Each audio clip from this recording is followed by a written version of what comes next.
can't even pit it on anyone except only the person who has access to that character.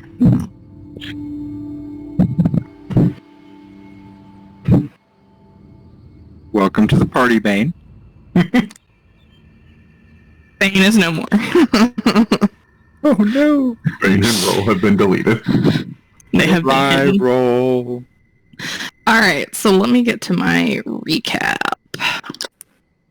All right, so last session. It started off exciting with Drift. Risky, you're here, right? Yeah. Yeah, good. Okay. Drift, on your way back with Dorgal from the Citadel, you both went to go look for Nighthill, but he had retired for the evening, and you encountered a grumpy master of the keep who sent you off and told you to go see him at his office maybe in the morning.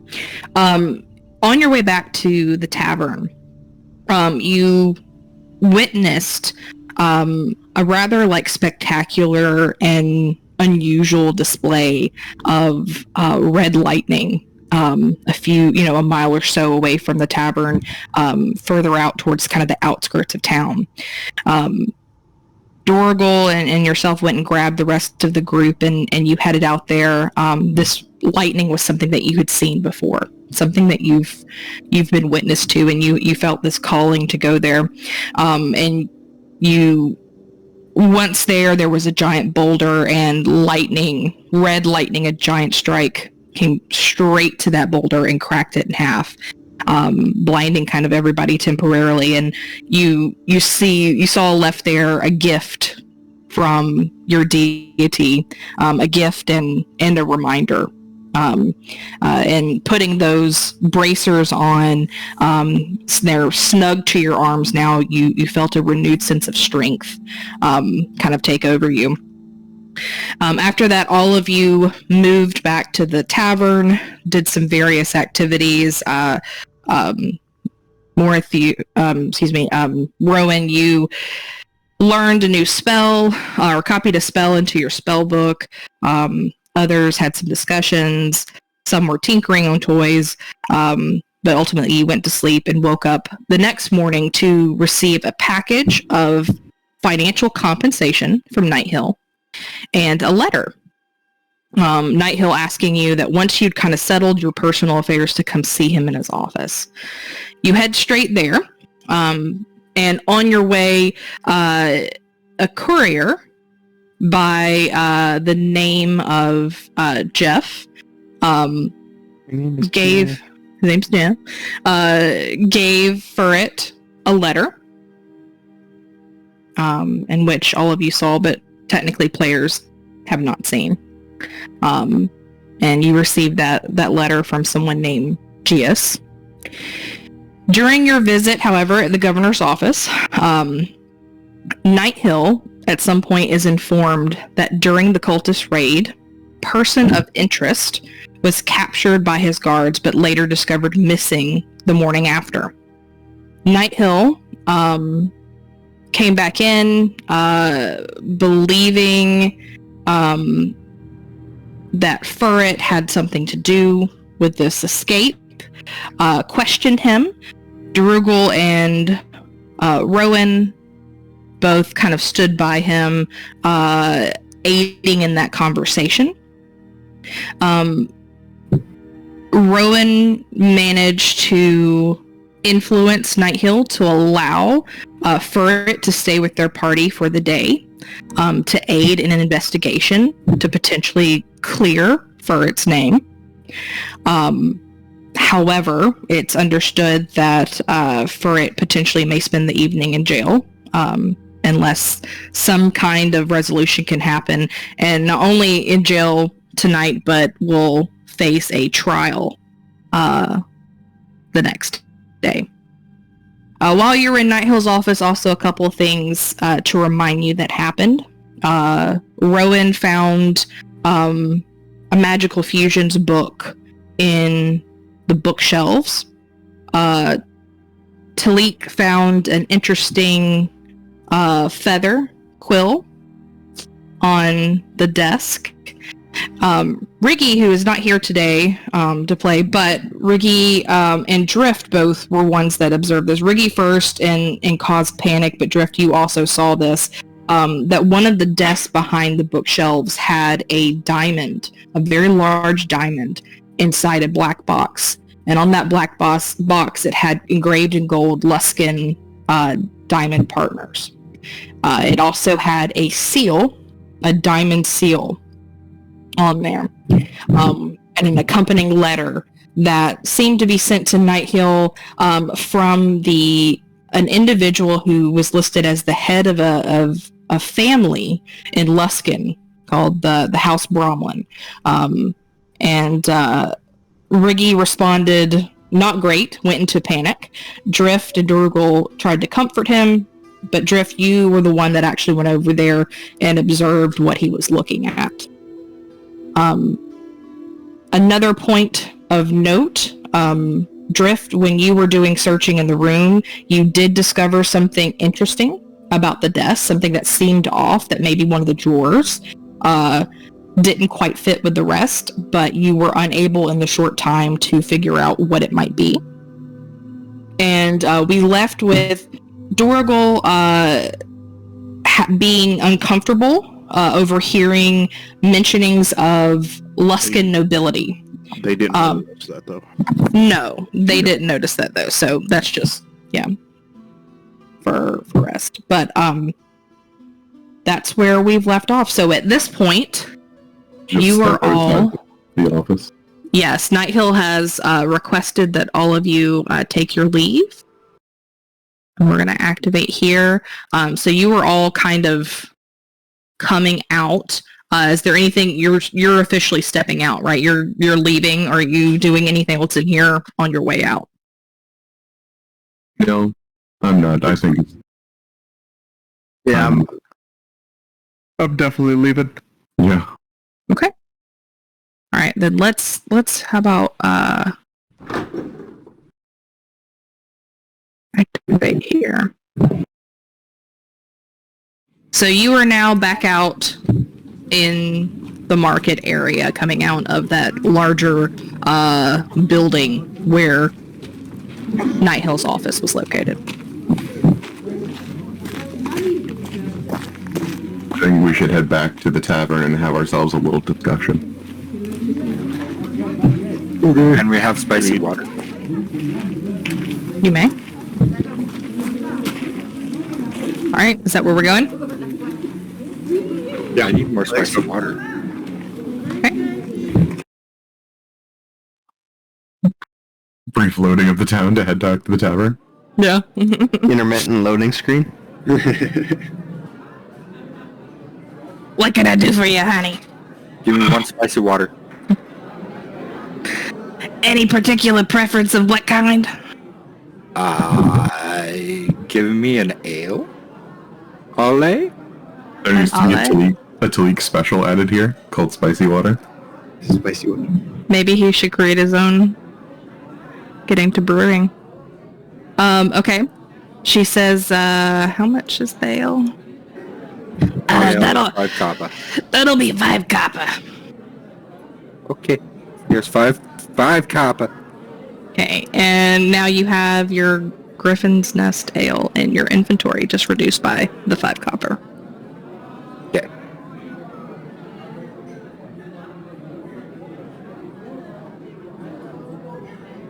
All right.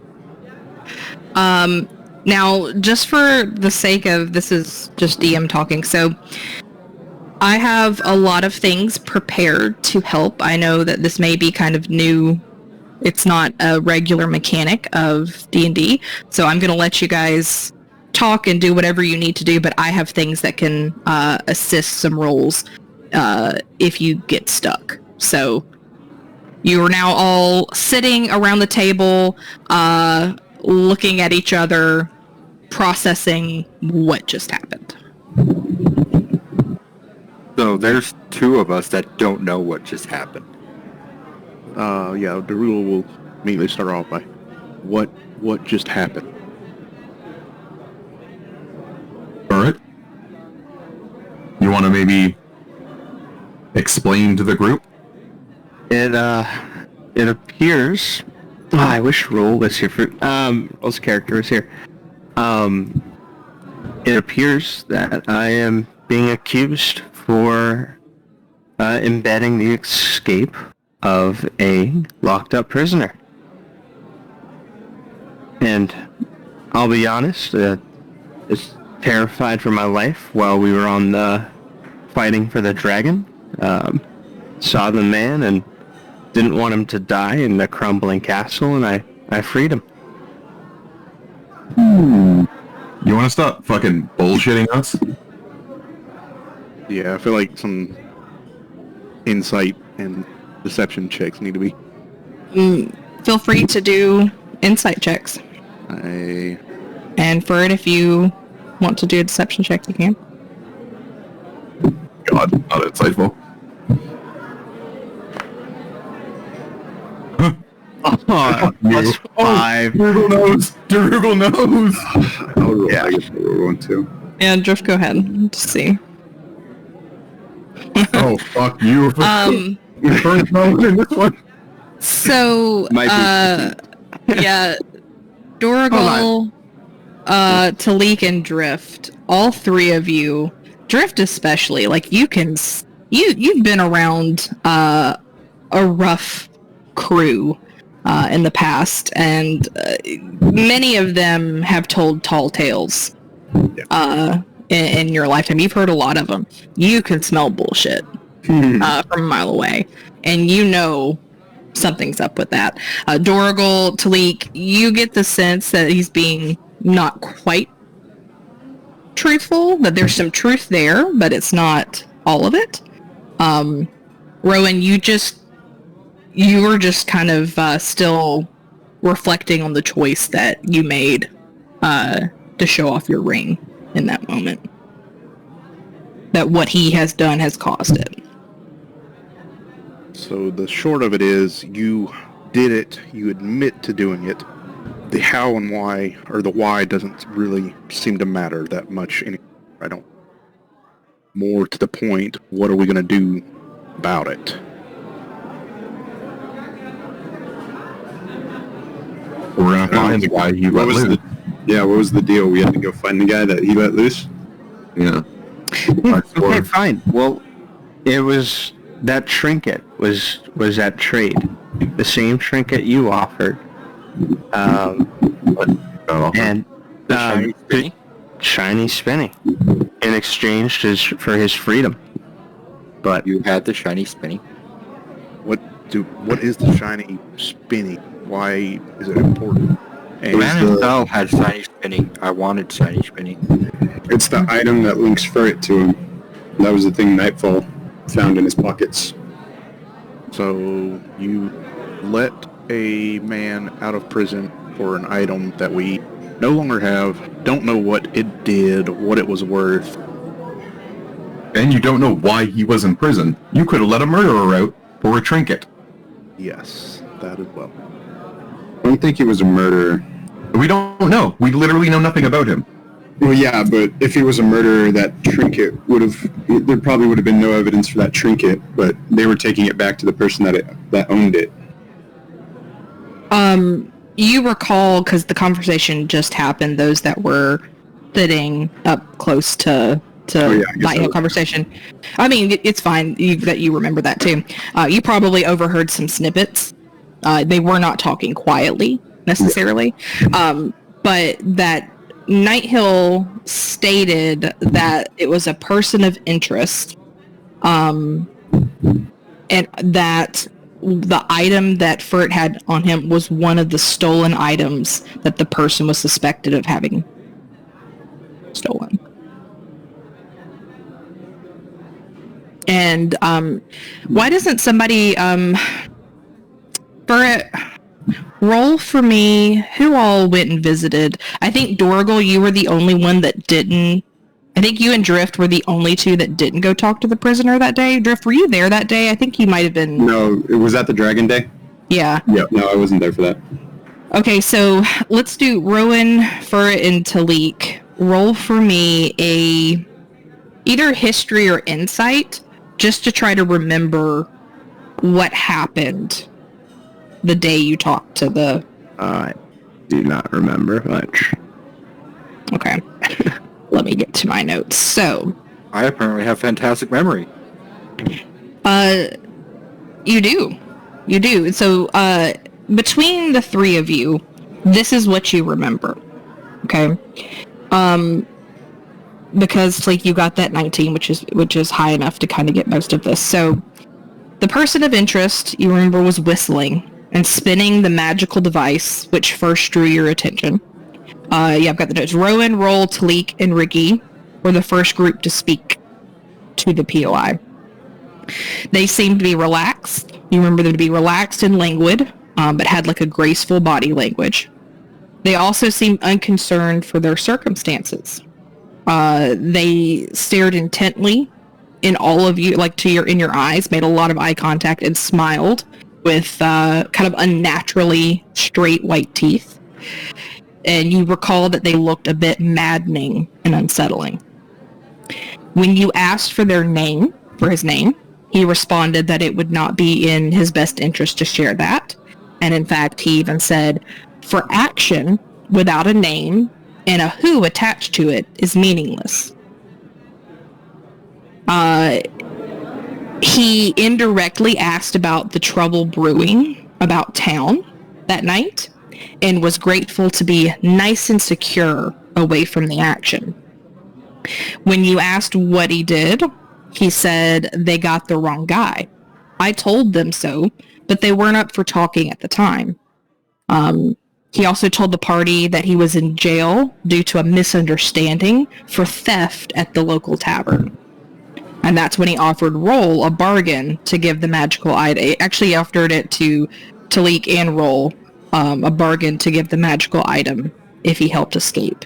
So you did not speak to him during this time. Not that interaction, no. You were, but that's when Roll, during the interrogation, Roll went and grabbed you, and you both went to speak to him afterwards. For it, what you remember from just that particular,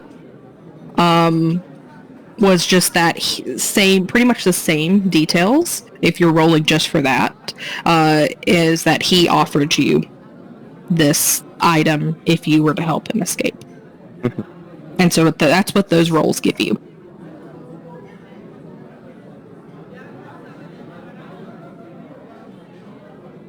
Though I remember that he got in trouble here at the tavern. Do you think the barmaids will know? Yeah, maybe. We still don't have a name to go off of for this guy. I mean, What do you mean? Well, do you guys know? Who would know? Talik and Furret would know what he looks like? Well, a lot of us know what he looks like, but Oh, okay. I wasn't sure. what do you know about this guy? Like, actually come clean with us. I'm tired of you bullshitting us. Keep going behind our back. Not bullshitting, I've told you, but I don't have a real name. I just have an alias. Well, that's Goes more by the than name nothing. Goes by the name of Ghost. An old halfling name. And Only since it's dark. he was offering me in exchange for his freedom a trinket that would help me further along in my ventures. And then you chose to not share any of that with any of us, along with the other stuff that you stole. I did share it, not with the entire crew, but the one who I did share isn't here today. How convenient. so your partner has fled and has left you to hold the bag. Yeah. Also, sharing with one person doesn't really make up for not sharing with the other group. Like the other 5 people that are here fighting beside you. And sticking their necks out for you. Truly, there is no honor among thieves. Is there an owl bear? So, Wait, I've only really known you for one night, and it's been a crazy, fucking crazy adventure. but you're just starting to get to know me. And what, you think you're gonna make friends by trying to steal from us, stealing around us and not telling us, and then just abandoning us while we're in the middle of fighting a dragon so that you can get yourself a free trinket? It was never part of my plan to get caught up in a dragon and help fight and save a town. I was just trying to get through. None of us. This was none of my adventure. No one here planned for this to happen. Don't use that like it's an excuse. I never stayed in towns long. I tried to go in and leave, and so your MO is to just fuck everyone over and then ditch? Worked for me so far. Clearly, it's not going to keep working for you. So you need to maybe spend a moment and think about how you're choosing to live your life. Yeah. Well, right now it's Bueller and I, and we're the only two. Except you're not. We're here. I stuck my neck out for you. I put my name on the line just to keep you out of jail so we could try to solve this for you.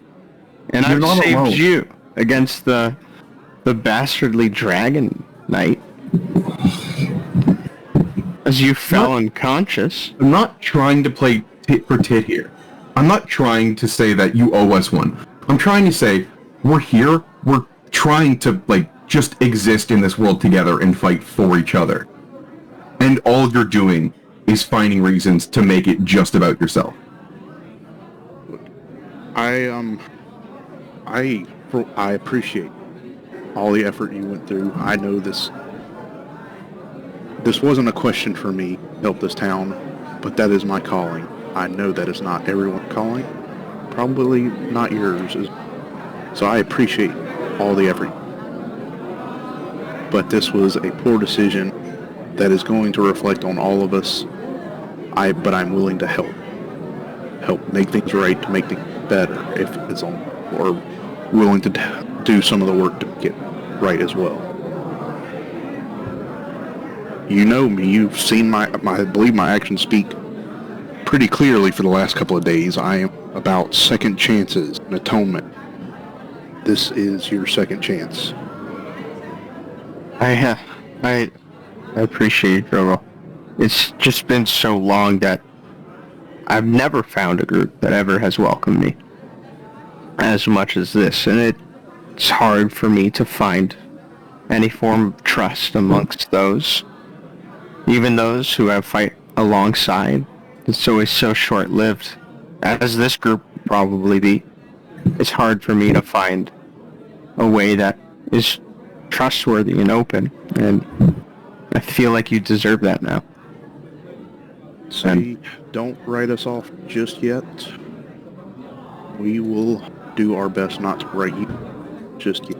But we have a problem to work together to solve it. The how, the whys, I don't think are that important. It's happened, it's done. Let's move forward, make this right. Get better. Be better. We have the day to gather as much intel as we can on this guy. No, we have a day to bring him in. I'll be right back. Yeah, let's pause one quick second because our food's here, and I want Jerugal to be present for this. Of course. Yeah. I'll wait until he grabs that. Above the table, we could just let him go to jail and break him out. Then we'd never be allowed back in Greenest. Well, good thing I put my discount in. Oh yeah, I guess I should go spend mine before we do that. Oh, I'll spend it while he's in jail. And There you go. I've got, when he gets back, I'll share, We all buy disguise kits. I have like a list of options that you can do. There's only 3, and number 3 is other. Meaning as there's an infinite, amount of anomalies that you could potentially go in, but there's 2 distinct paths that were presented to you in that meeting. Dragon attacks again. I'm gonna be unwilling to support any plan that has me just completely fucking throwing my name under the bus. since I've I think I've you already, need to decide what constitute as throwing your name under the bus. just saying fuck this town and breaking him out and running away, making it very clear that we just breed for it and fucked off. Like any way that they can connect the dots, be like, oh yeah, the guy who just like put his family name on the table as like take my honor for this. I'm not gonna be that. We could just beat the shit out of you and send you back to Night Hill and say that we betrayed you. Yes, I have. Thou asked if I sentenced y'all to death. PvP is not allowed. Otherwise, it would be. If you're allowing this to happen, I'm killing for it. Well, no, I'm not PvP's saying allowed. Talib would be dead. Yeah, that's true. I'm not saying that like it's actual PvP. I'm saying that that's what we play it off as. Is that the party just beat the shit out of you and took off, and then that way it might say your name. Yeah. Also, Or fake is dead. Yeah. Darugel and I still wouldn't go for that. I don't think Darugel would, but I still wouldn't go for that. Yeah, no. I didn't think you would, but that's an option above the table that we could do. Yeah. Here, I'll be right back, y'all. Y'all keep talking above the table. Yeah. All right. I'd rather either find Ghost or because we don't necessarily have to find him. We just have to. We had other ways of like us getting around this. Yeah, but For the trial. like, I mean, even if we don't find him, like, what type of information are we going to bring back? Like his exact location, and what if he's already out of Greenest? Well, we don't like honestly. Initially, when I heard the plan of having there being a trial, obviously there's no point in defending for it like he's innocent because we all know he's fucking guilty. Yeah. So there's no that we can't unring that bell. But what we could do is make the argument that he's better off out fighting, like because we're the best hope this town has of fighting off the cultists, right? Like, Yeah. we're going to go after them, and Looks like I might need to dedicate myself to the Church of Worship. There's one way for me to find religion. Shantae.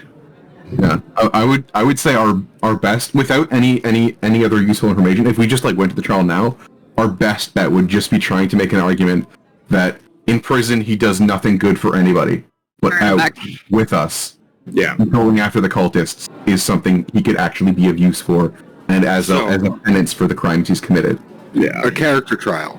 Yes, I don't think that's our best bet. If we find no other information, but at best, I would like to go into the trial with like. We know more about Ghost. Maybe we can actually find out his identity or where he is or just any kind of useful information about him.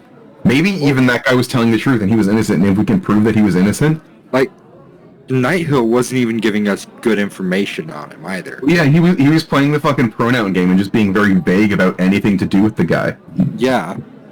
So Like, I feel like Night Hill is hiding information about Ghost. Yeah, Is Darugel back? not quite. Yeah. But like, Who's the dwarven guy? I always forget his name. Night Hill and Castilian Escobar. Castilian, yeah. Castilian? Yeah. Well, yeah, and we know Castilian's on like I think the drug was crazy illegal, right? Mm-hmm. Basically like cocaine. Pretty much. Yeah. That was one of my paths of being able to say, well, what should I do if I see crime happen in your city? And then... Oh yeah, you should have. That would have been a funny play. Yeah. Yeah, but it still wouldn't. It would be a good deflection, but it wouldn't like uncrime for it. Well, yeah, we're also assuming though that Night Hill doesn't know. Yeah. Yeah. So that would be something that you would like blackmail him on the case with. So let's pause a little bit above the table just for a second. Yes. Because we're talking about a lot of things I want Darugel to be in on. Oh, yeah. Guy, are you here? Yeah, understood. I'm back. Okay. Understood. Okay, so let's pause for a second. I've got a lot of notes. So, and I don't know what all y'all talked about while I stepped away, but you're touching on some things. So, Yes. I think there's a way we could do this like all over the place, or there might be like some organizing we could do to kind of help make sure that people This doesn't take like 3 sessions to do, right? Yeah. So you left, you all know, Rowan and Dorgal, probably towards the end, you were a little distracted. But at least Rowan and Furret walked away knowing that there are 2 main options that were discussed with Nighthill. The first, find and return the missing person of interest to the Greenest jail, or to Nighthill to bring him in. Or 2, spend the day gathering information and preparing a defense for Furret to either A, poke holes essentially into the plaintiff's argument to create doubt, or B, accept the fate, be guilty, and make a case for a reduced sentence. So as you're talking about like a character trial, right? Yeah. There is a third option which was not discussed that you're already kind of talking about, right? I heard the word mention of like bribery, blackmail, helping the prisoners, helping Furret escape after he's in jail, fleeing the town. There's all these other options. So I don't want you to feel like you're limited to those 2, Well, yeah. or that you can't do multiple paths. Yeah. So just that state. So carry on. You were discussing alternate or your next steps, right? Yeah. Possible options for routes to take, or multiple things we could do at the same time, because we could look for information and to find Ghost, all while relying on a character trial if we can't find anything else useful. I think character trial is our like last. Strongest. I mean, it's going to be the clearest way we can do it. Yeah. There's no way we can like confidently go into a trial and prove you innocent, because that's not going to work unless we all roll 20s for everything. Yeah. And everybody... Oh, sorry. Go ahead. My bad. Oh, no. You can go. I want everybody to roll for me just a straight, like, intelligence. Or do intelligence or wisdom. I'll let it be either. Checks. Ability check or saving throw? Ability check. Okay.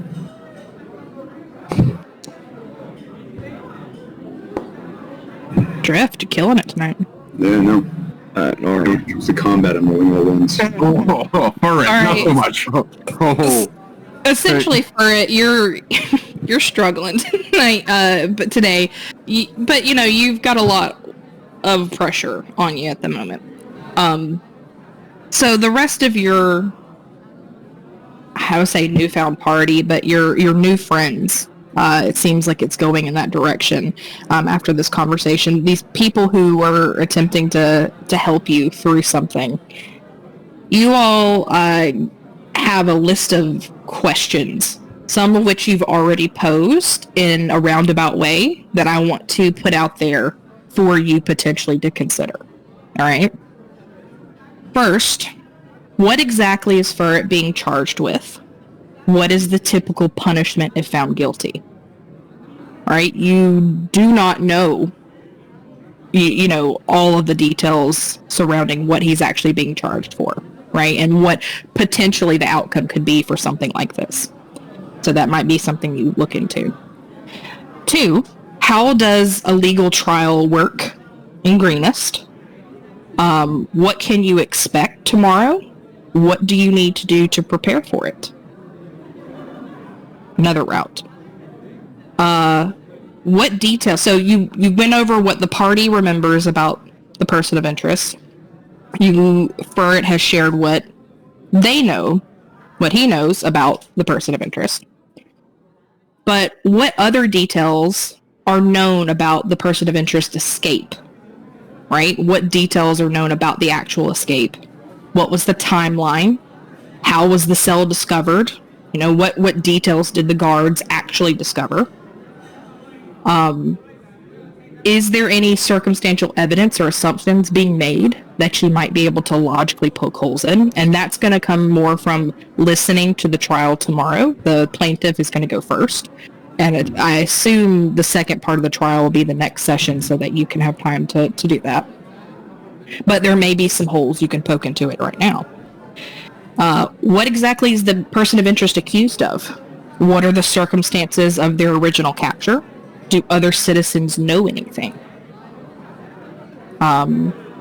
What does the magical fidget spinner actually do? What are a list of good deeds that Furret has done since arriving to Greenest? Is there anyone that might have observed these good deeds that can provide character reference? A whole fucking town with a dog poster. Yes. And then there's two others that I'm not going to mention unless they get brought up. You kind of brought up one. Actually, you brought up both, so I'll pose these questions, because Drift, you rolled pretty high, and so did you, Talik. And you both did, everybody did, somebody mentioned this, I did hear this. So you were questioning first Nighthill, right, being evasive. And even when you were in the conversation with him, I recall somebody rolled insight on kind of the weirdness of him being evasive about talking about his office. So why was Nighthill so uncomfortable with questions about the security of his office during a raid? And someone else asked a moment ago about the potential drug habits of Escobar, the master of the keep.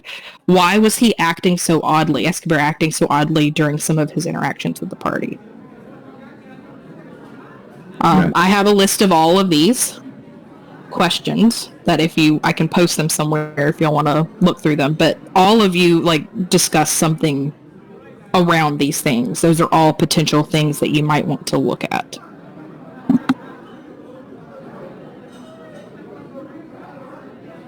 Alright. Well,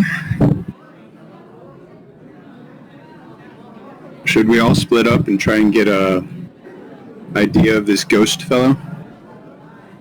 See who knows anything? Or where we could start? I wouldn't mind starting at the prison. I'm going to start here at the tavern. Oh, right, yes, he was here as well. Or potentially here. We said at the tavern. He was arrested here at the tavern. Well, did they specify this one or just at a tavern? The town tavern. Yeah, I think this is the only tavern, right? It is the only tavern that you have seen. Town tavern.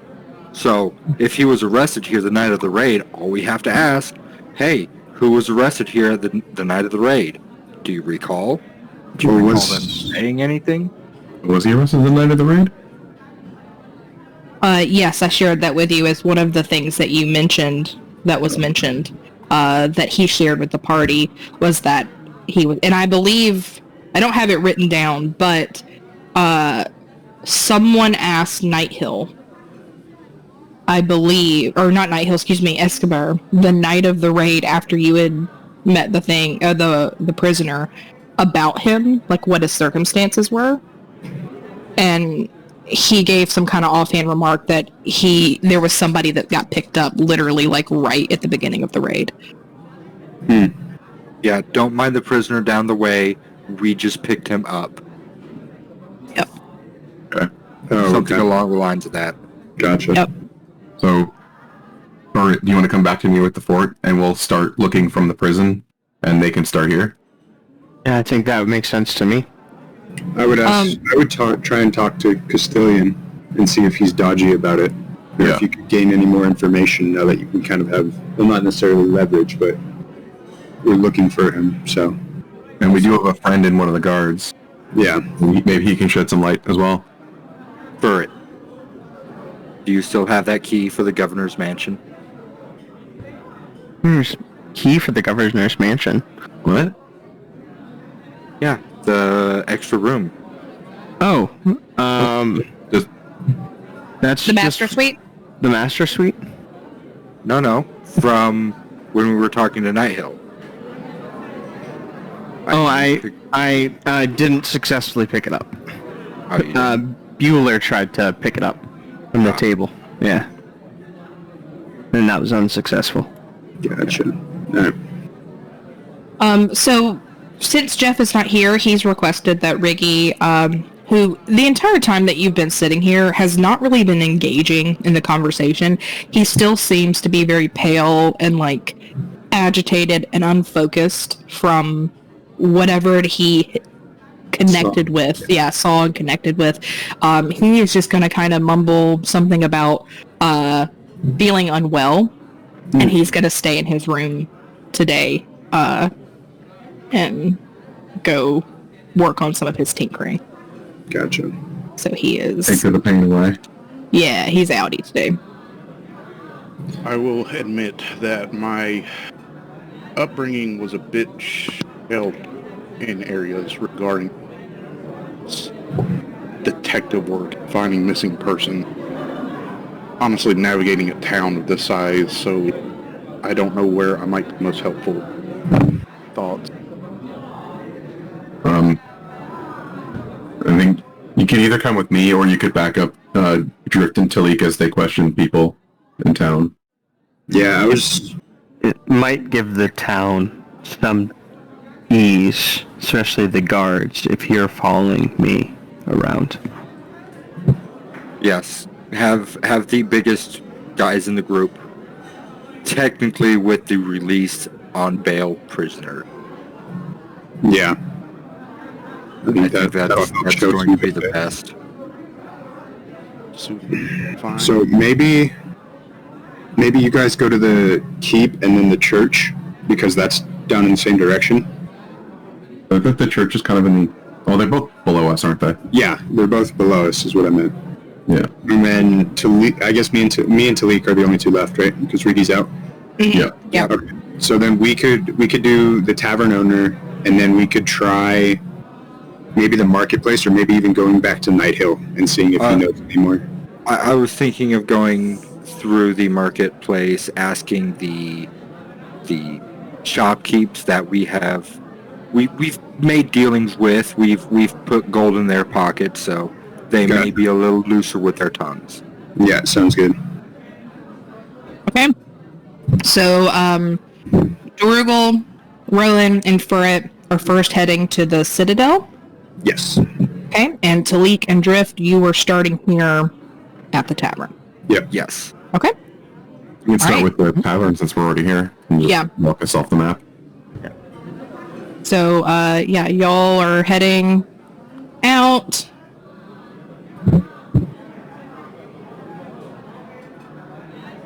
Hi, honey. What can I do for you? Do you remember the night of the raid? Oh, yeah. I don't think I'd be forgetting that anytime soon. Okay. There was a man that was arrested here at the tavern. Do you recall? Yeah, I feel like I do. There was some kind of like brawny fella that some of the guards came in and took. Although I'm not quite sure why they came in and nabbed him. I didn't see much. It seemed like he was there minding his own business, and the guards just kind of busted in and grabbed him, hauled him off. Can I do an insight check? Yeah, I was just about to say the same. Yep, you can certainly. Oh. That's better. Talik, with that roll, you get the sense that she's being truthful as much as she knows. Okay. Had you ever seen him before? Was he a common customer? You know, I get so many people that come through here. We get a lot of travelers. But yeah, I feel like he had a pretty familiar face. I think I may have seen him once or twice, but it had been recent. Not a long-term thing. Okay, gotcha. Busyness keeps few twigs. Any chance you could describe him a little better? What I remember, he was a brawny fellow, really handsome. Kept a unshaven face, kind of brown hair, a little bit longer. I like that kind of style, He kept to himself. He came in, he'd order simple food and sit in the corner. Real observant, though, always looking around, looking at people. But he didn't talk quite very much. Gotcha. Thank you. Yeah, no problem. Right. And then, after this, we'll go to the town square after they finish up with their stuff. Yeah, that's the only things I had. All right, so you're going to the marketplace, that's right? Yep. All right, let's do the marketplace real quick, and then we'll go do some of the Citadel stuff. Okay. Right. Okay. Oh. Well, I don't want to exclude people from seeing this screen. So we're going to pretend that you three are not here. All right. I feel like we should start with the blacksmith. Agreed. Okay. Let me zoom my camera out. Hold on. You know who might have some useful information? The woman that sells random fucking junk trinkets. Yeah, that was who I was going to think of next. The oddities, Madame Ortho. Yeah. Yes, let me put them. So, the blacksmith, what was his name? Her name? Mira. Her name, How yes. dare you misgender my beautiful tattooed half-orc? I apologize. I'm gonna put Madam Ortho back there. Okay. You starting with the blacksmith? Yes. Yeah. Okay. Yeah, you walk in, you see her hammering away, over kinda, on her anvil. Excuse me, Miss Mira? Yes, how can I help you? Yes, do you recall our party coming through? Sure, yeah, I believe so. You were here yesterday, right? Yeah, we just came in through yesterday. Yeah, I remember. There's been a man arrested. He was brawny, handsome, as many have called him. Weirdly straight teeth is all I can recall from him. Does this ring any bells to you? Brown hair, long. Did she tell us race of what he was? Didn't You Furret remember tell us he was a halfling? No. Well, he used a halfling name. Yeah, you observed him to be, identified him to be human whenever you saw him. But yeah, the halfling part is that it was a word attributed to a dead halfling language. Gotcha. Okay. Yeah. So, and then I'll say brown hair, human. You know, I don't really know anything about anybody being arrested. What would they have been arrested for? That's what we're trying to figure out. They didn't tell us that. They just told us to find him. I don't really know else. What can I tell you? I don't really keep up much for the politics around these parts. Without knowing more, I don't. That description doesn't ring any bells to me. But you know, I don't pay much attention to people's appearances most of the time anyway. Gotcha. Had you had any items go missing? No. Or anything other than the raid?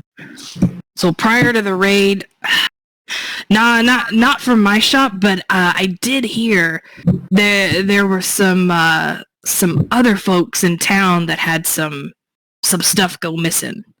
A couple other I wouldn't call them merchants. Well, other than Al's the only one that really had a shop, but we had a couple home break-ins, a couple home invasions. Al, is that Alexander the Alchemist? Yeah, Yemen's. Alexander Yemen. Okay. He owns that alchemy shop, yeah, down below the market. Yeah, but that was his house, right? He was working out of his house. Yeah, like I said, they were all home invasions, but Al's shop is in his home, so. Gotcha. Well, thank you for your time. We won't take any more of it. Yeah. You two have a pleasant day. Thank you. You as well. And we want to go talk to Ortho? Yeah. Okay. And then I think we make our way to the alchemy guy too. And then those should be the last two, I think, right? Yes. Okay. All right, so as you walk up, see this little lady. She doesn't really have so much as a stall as like a blanket that is like spread on the ground.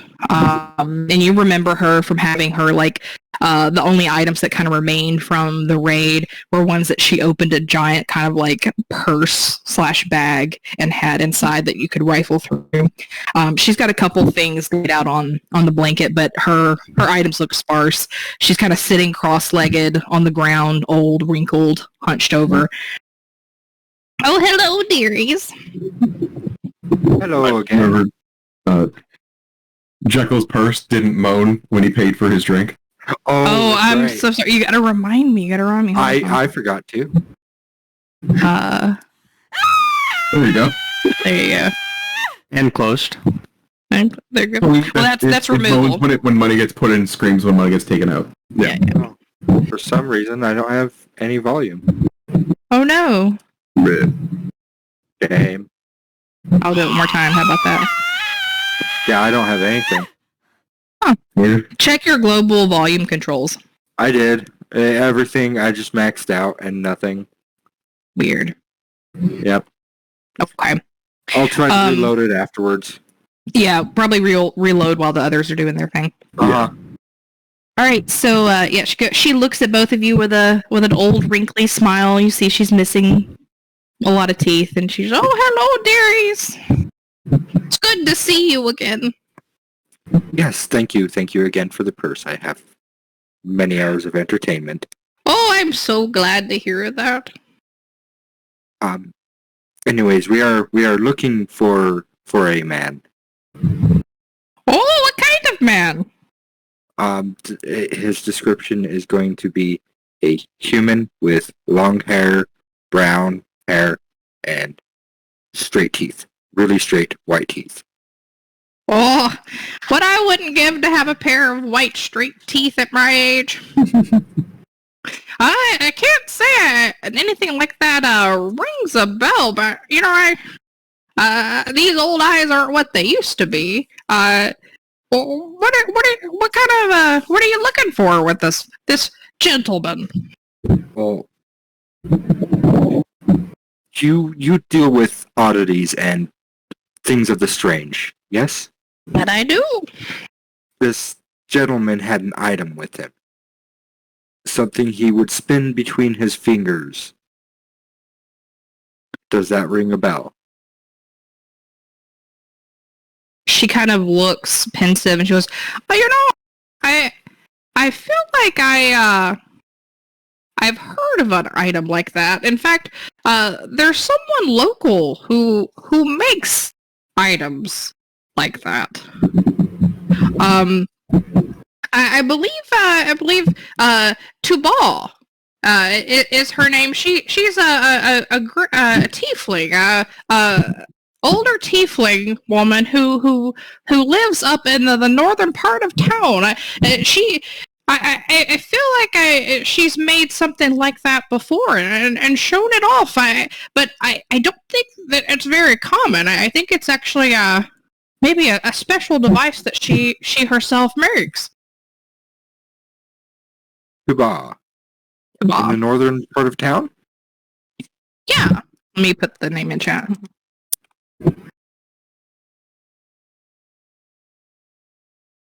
Mira said that apparently, sorry. Okay. Okay.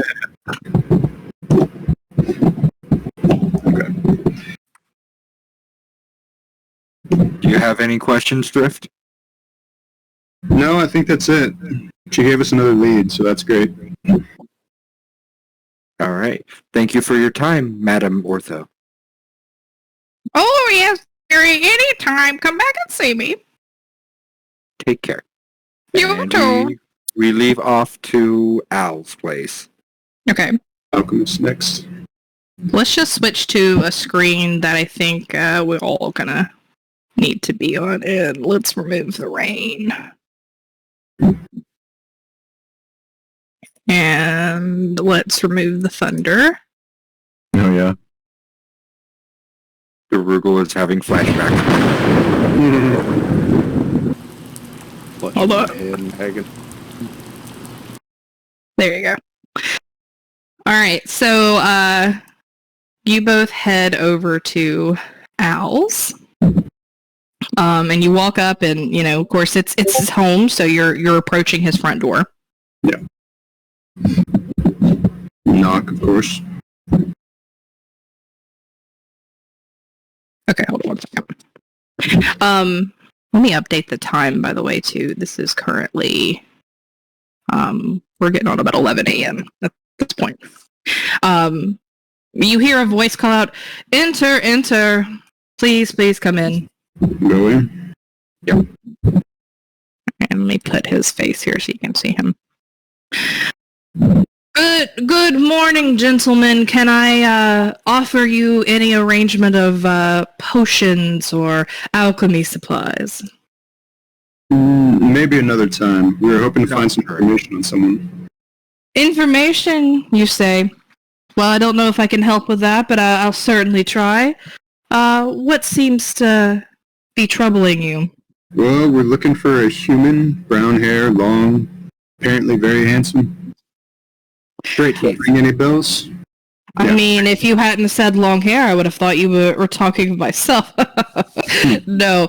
I'm afraid description, it's too vague for me to point any particular directions. Any other information you might have about this person? He's been described as shy and observant.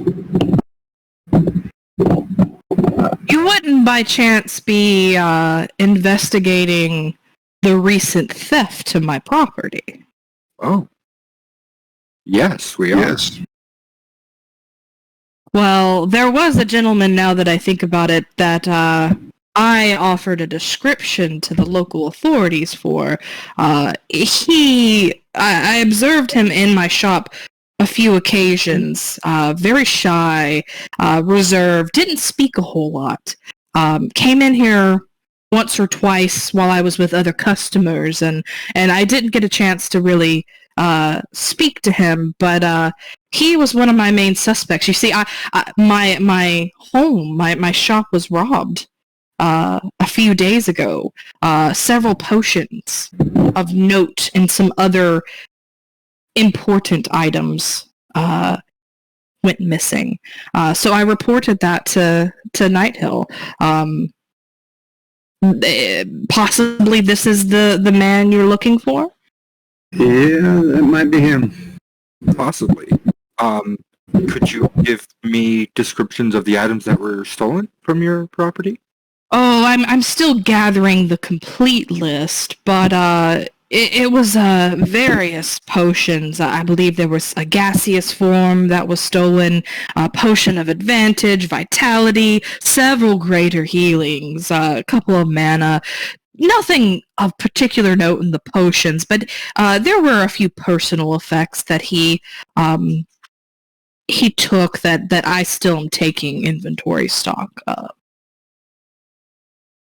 Was one of these items an item that you can place between your fingers and spin? No, I don't believe that's something that rings a bell. I don't own anything like that. Now, Toubeau, Hortense Toubeau, there's a woman who lives up in the north part of town who has an item such as that, and I do believe that she was also one of the few that were part of these home invasion attacks. Interesting. That name has come up again. Can I insight check him on him giving information to Nighthill? Yes. That was the full name that was just given to you. Can I give him assistance? Yes. I'll let you roll separate. How about that? Okay. Since it's the same as...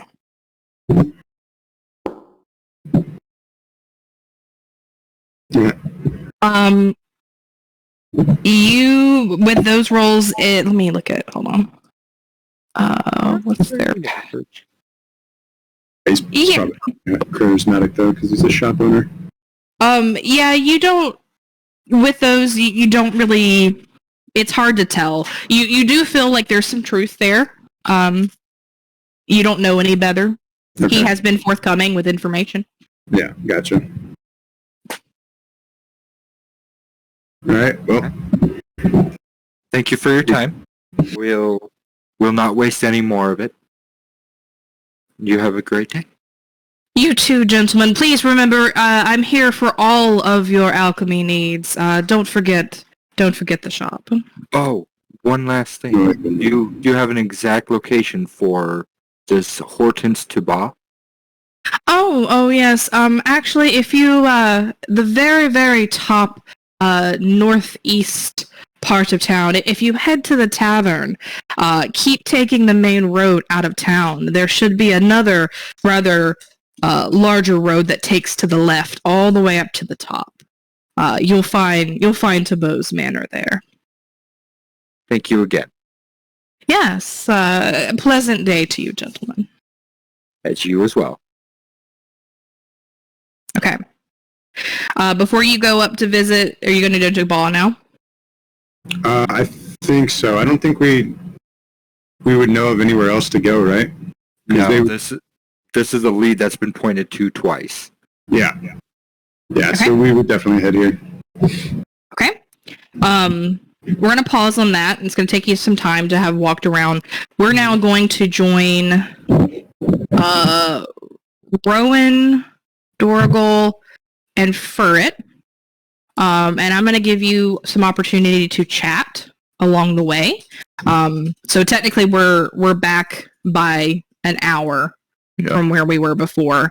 So it's now 10 o'clock again. And you are leaving the same time as Talik and Drift, and you're heading towards the We'll have to Citadel. look for them because they stay inside the tavern to question. Yeah. It's closer to 12 in reality right now. But this is about 10 a.m., right when they questioned. I will be right back. So I guess we'll make our way to the keep.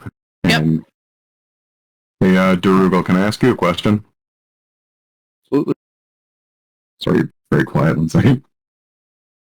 I've tried boosting him. I adjusted my mic settings because a certain someone kept complaining about my every action. I'm sorry, you have a noisy keyboard. Keep going. My God. Anyway, answer your question. Yeah, certainly. How did you find yourself in the service of your god? To be honest, at first it was quite forcibly thrust upon me. By the deity itself? Or themselves? Or by, like, people around you? The latter. It was not something I chose, so to speak, but it is also something that quite literally saved my life after much reflection and introspection. But it is not where I started this life, but it has brought me much guidance and relief. As I believe I've said before, my upbringing was not spectacularly kind or it was not great. Let's just say that. Fair enough. You are. But I was rescued, as it were, by another disciple of my goddess Eldath at a time that I needed it most, and was brought under her tutelage. It has led me to where I am today, but that was many years in the making. I first came to the temple probably 5-6 years ago at this point, but this is my first foray out into the world since entering the temple. Before last night with Drift and his deity, I had never seen any actual true interactions between a deity and a mortal being, and it has left me with some questions. regarding the whole relationship between two. That is not surprising. The deities themselves are very selective, and the way it was taught to me, they're part of a larger family, as it were. They have been together and for longer than any living being ever, or any living thing has ever existed. For memory even began. So they have loved and fought and quarreled, and much like any family, but very selective with who they give their blessings to. And my family had a deity that they, I don't know, at some point had some sort of connection to, but I never felt any kind of significance between myself and that deity, so I've always just kind of brushed them all off as that's something to be ignored in my life. Well, and I mean, in my opinion, that's one of the better things about having a land with so many deities is if one doesn't suit you, you can just find one that does. They do tend to get jealous, but I mean, unless you are already a cleric or a paladin or afforded some holy power by them, I don't see how it really matter. You could probably worship all of them, and it wouldn't really change anything. I don't think. So that is. How exactly do you go about finding out which deity is the right one for you? Is it as simple as just picking up a book on a god and learning what they have to say about them?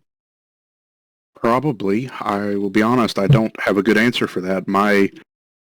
The only goddess I have ever devoted any time to was Eldath. I was brought to her temple originally, and at first I would even fought against her teachings because they were so anathema of my upbringing. But years of study and introspection and self-reflection and pain and anguish, and it eventually settled upon me that I belonged to her, and I was of her temple, of her Following kingdom. So, it's hard to force the path. It's just something you either accept it or it happens naturally. Or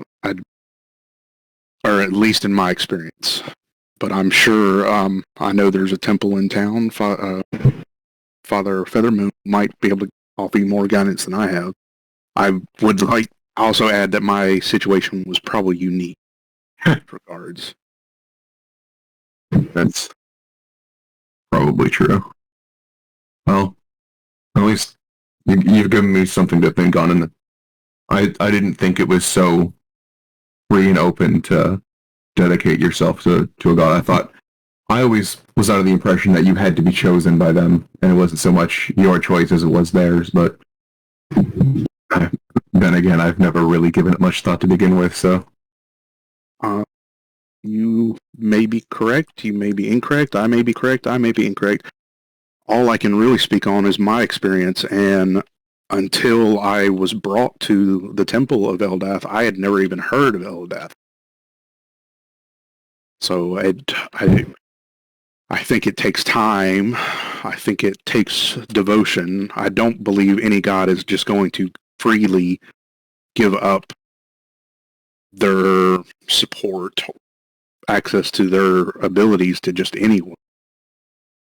So that's certainly probably the most normal path to attaining. I get the sense that you're asking about the powers that Drift and I in particular have, since they are divinity-based. Not so much the powers, just the connection that you feel towards your god.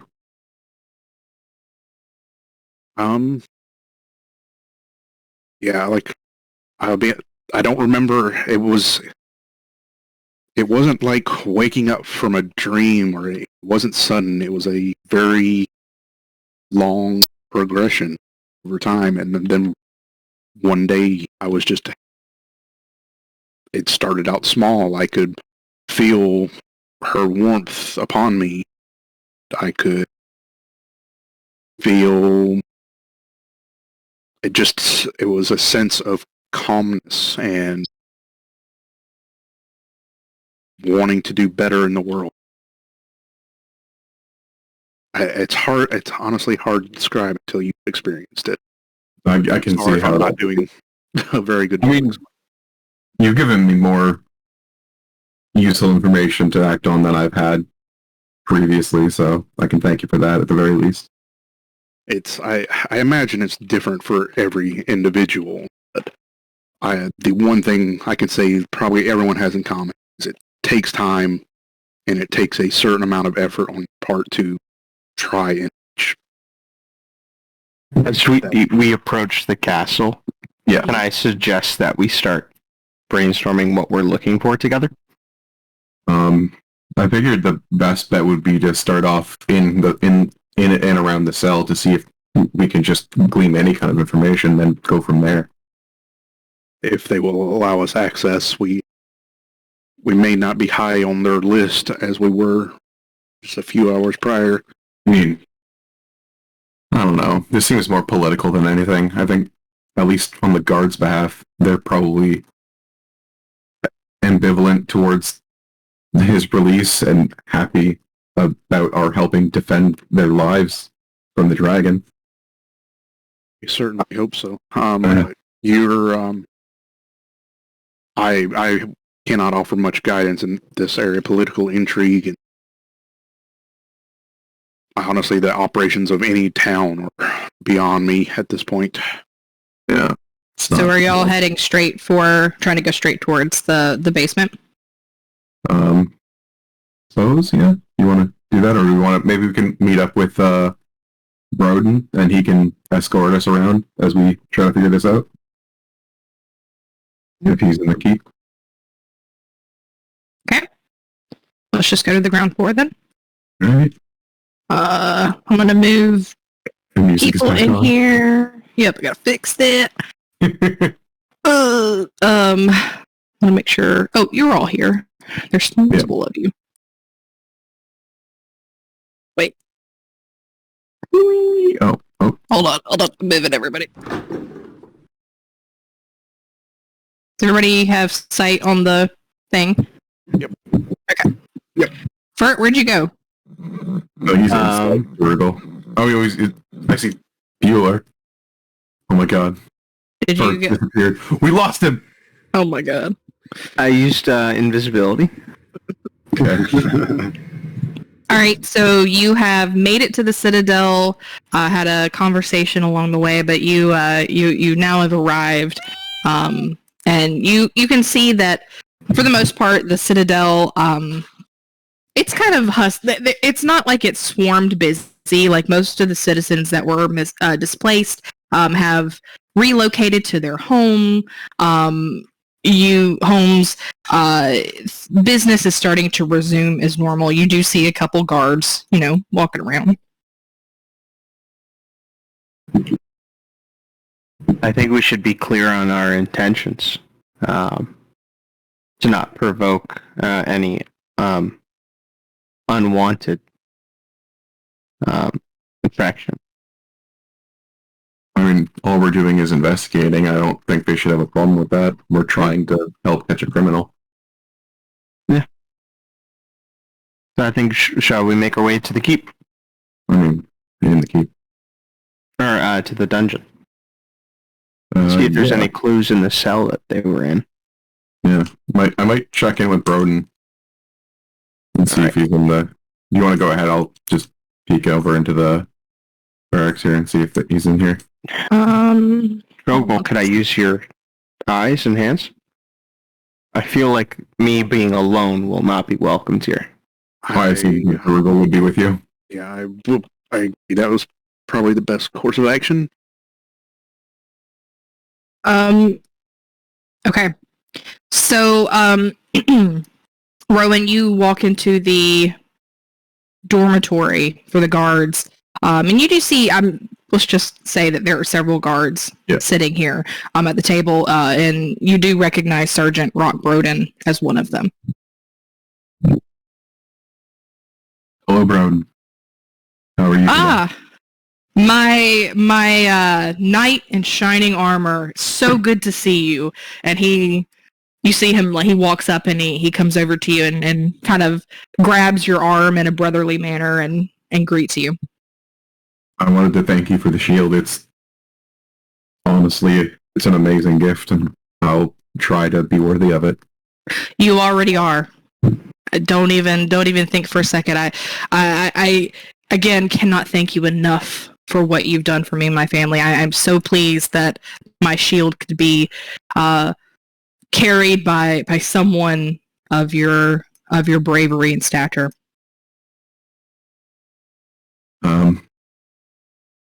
I appreciate that. Well, while I have you here, I'm sure you're aware of the prisoner who escaped last night, or during the dragon attack. I did. I did hear some rumors amongst the other guards that helped investigate. I do understand that there's someone that must have that slipped out during the chaos. Yeah, we've come back here to see if we can't find any kind of clues or useful information that'll lead us to his capture and bringing him back here. Well, again, your group has done so much for Greenest. What fortune we have to have you. Is there anything I can do to assist you in this? If you'd like to escort us around the keep, I don't know if we're allowed to have free reign of the keep. Yeah, probably. Given the security as of recent raid, probably in the best interest to have somebody with you. I'd be happy to.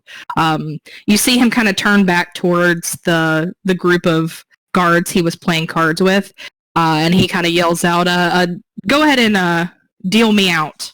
And he walks with you. I appreciate that.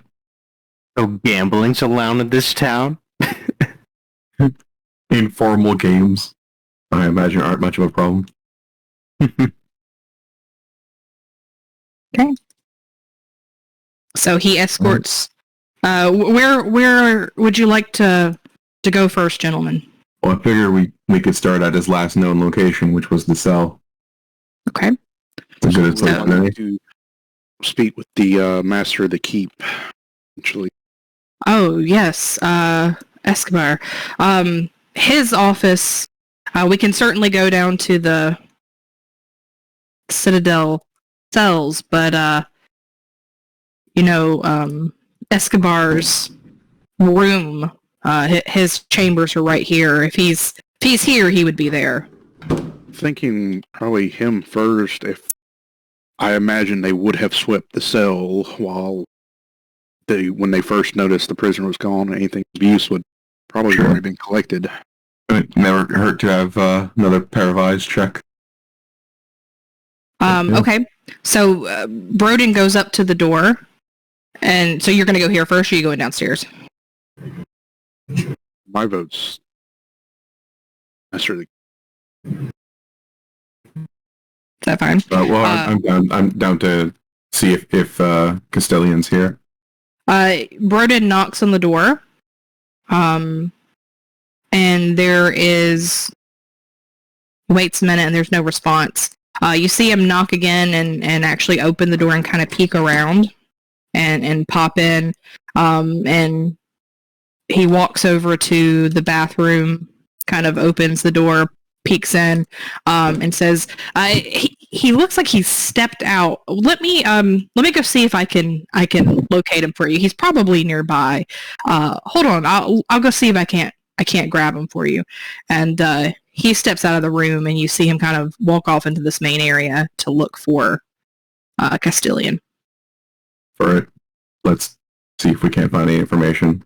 I go to Drogel, and I talk to him about there could be drugs in here. He has his high. Do we want to use this here and see if we can see if this villainous treachery of a town is I'm present? Make sure I have both of your attentions real quick. Yep. Nod, and then walk outside. All right. You take a side, I'll take a side. Let's Go into the bathroom, because that's where he ran off to powder his nose. Okay, so you're looking in the bathroom. We'll Rowan, start you're here. looking here. All right. I'll throw in the main room, you check the bathroom, and then we switch. Make sure we check each other's work. Is this a door here? No, that shouldn't be there. That's technically an upstairs door. Okay. Yeah. Okay, Rowan, why don't you start? Do a investigation check. Please don't be garbage. Yes! Nice. You do a good thorough survey of the room. Everything looks fairly normal. The only thing that you take of note is the chest that has a lock on it over by the desk. It is the only thing in this room that is secured. Do I notice the keys on the table?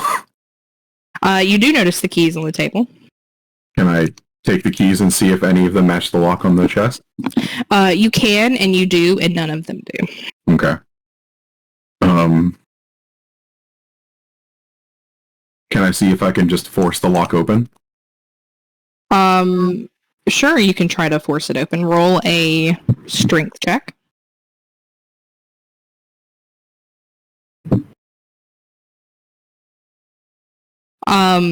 You do manage to break it, but you also kind of smash down the hinge a little bit. So the lid the lock's broken, but it is currently stuck.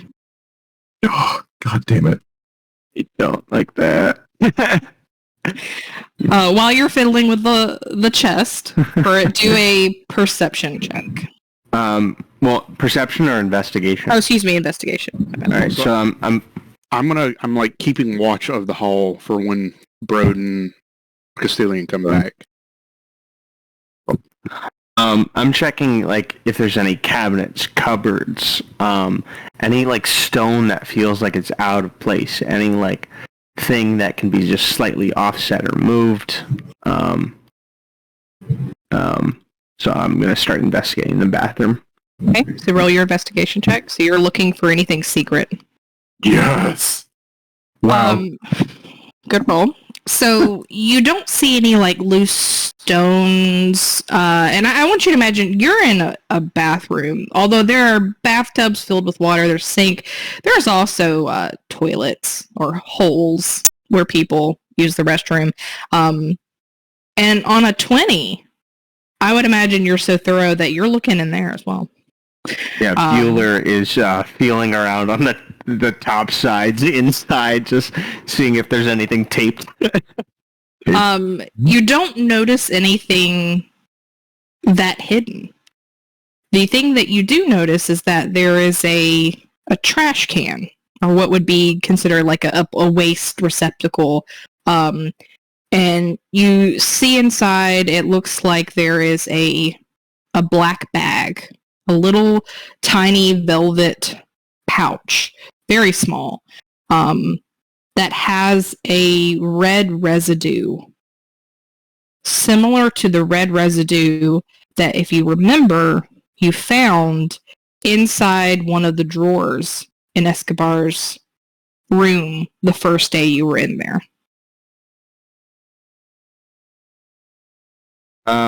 Good to know. I'm gonna take it actually. Okay. And I'm gonna leave the bathroom. And is there any like cupboard or desk near his bed? No, he doesn't really have anything near his bed. Just the chest. Yeah. Yes. I broke the lock, but the hinge is seized. I have an idea. I have my thieves' tools, but if it's the hinge that's broken, I don't think will that work. You can try to like unscrew the hinge at the back or loosen the hinge. Something. You can do a dexterity, and I'll do strength. And just try to. Can I use my sneak tools on this? You can. Hold on, I having technology issues. Neither of you have a crowbar, do you? Negative. Well, one of us did. I remember I had a crowbar, and I thought I gave it to you or someone. I think you gave it to someone. I don't. No, that was in your. Might have been in your pile of things that you sold. No, I sold a lot of things, but I'm pretty positive I gave the crowbar to someone. Drift, didn't you have it? I think he said. Are they all AFK during ours? I'm still here, but I don't have it. Excuse me. Okay. I don't have one either. So for at this point, the lock is so broke that your thieves' tools will not work on it. But you both could attempt to potentially pry it open if you want. All right. Would that be like a combination strength check? Yeah, both. You can either assist him, or one of you can assist the other. How about that? All right. Yeah, I'll assist Rowan. For some reason, I don't trust my own strength check. Wow, you are a weak man. Fuck you. Hurtful. Yeah, it's not budging. You're gonna need Some more tools. strength than that to get it open. Can I look on this desk to see if there's anything of interest? Any like writing or script? You can write. You can do an investigation check on the desk. Wow. Nope. There is You don't- paper. You'll hear over a shoulder just from outside the room. Don't forget the bookcases. And I'm not here. I'm not watching. I see nothing. Can I try to use my greatsword to pry it open? I don't think we should bust his chest. But it's over. I'm using it in lieu of a crowbar. So you've made a couple of attempts to get into it now that have failed. So unless you bring a new party, I'm really disappointed my 23 strength failed to open a chest. With advantage. No, that was without the advantage. The 12. I mean, there was a range threshold there, and you went way over it. You busted it. It's ridiculous. You can either ask for some additional physical support to open it, or it's gonna stay closed. Sir, Bill, I need your help really quickly. Can you help me open this chest? I accidentally crushed the hinge. I put my hands over my eyes and put my hand on his shoulder and walk in. I take his spot watching the door. Okay. On the count of 3, Durable, lift. And then while he's doing that, Bueller is actually going to look out this corner and squeak at me if he sees anything to give extra perception. Okay. I'll assist Durable with this one. It's his go. Okay. What am I doing? You are Just doing lift. All you're doing is lifting. Just strength check close your eyes, lift. with advantage. Yes.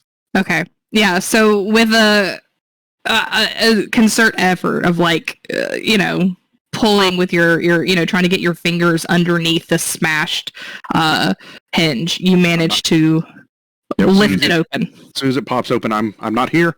Yep. And I walk back out. Okay. Hold on a second. Let me make this available.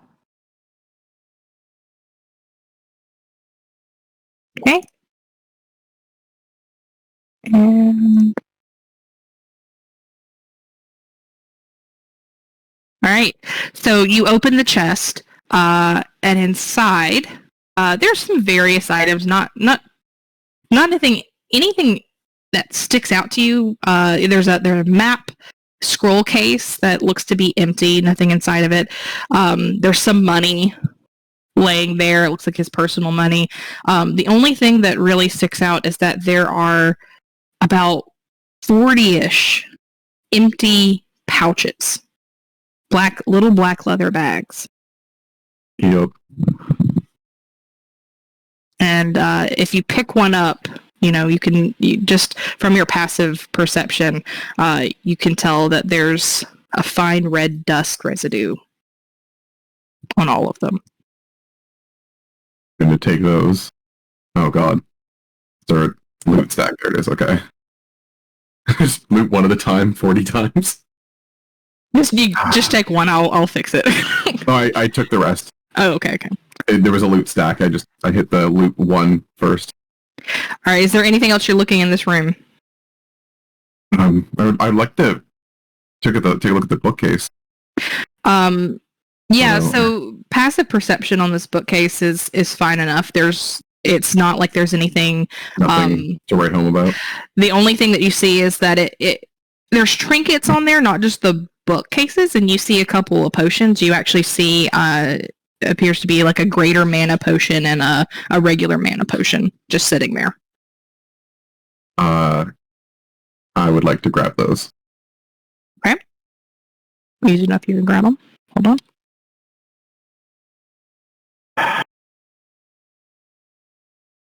Okay. You got them on you. And with that, you see Broden returning, and behind him, Escobar as well.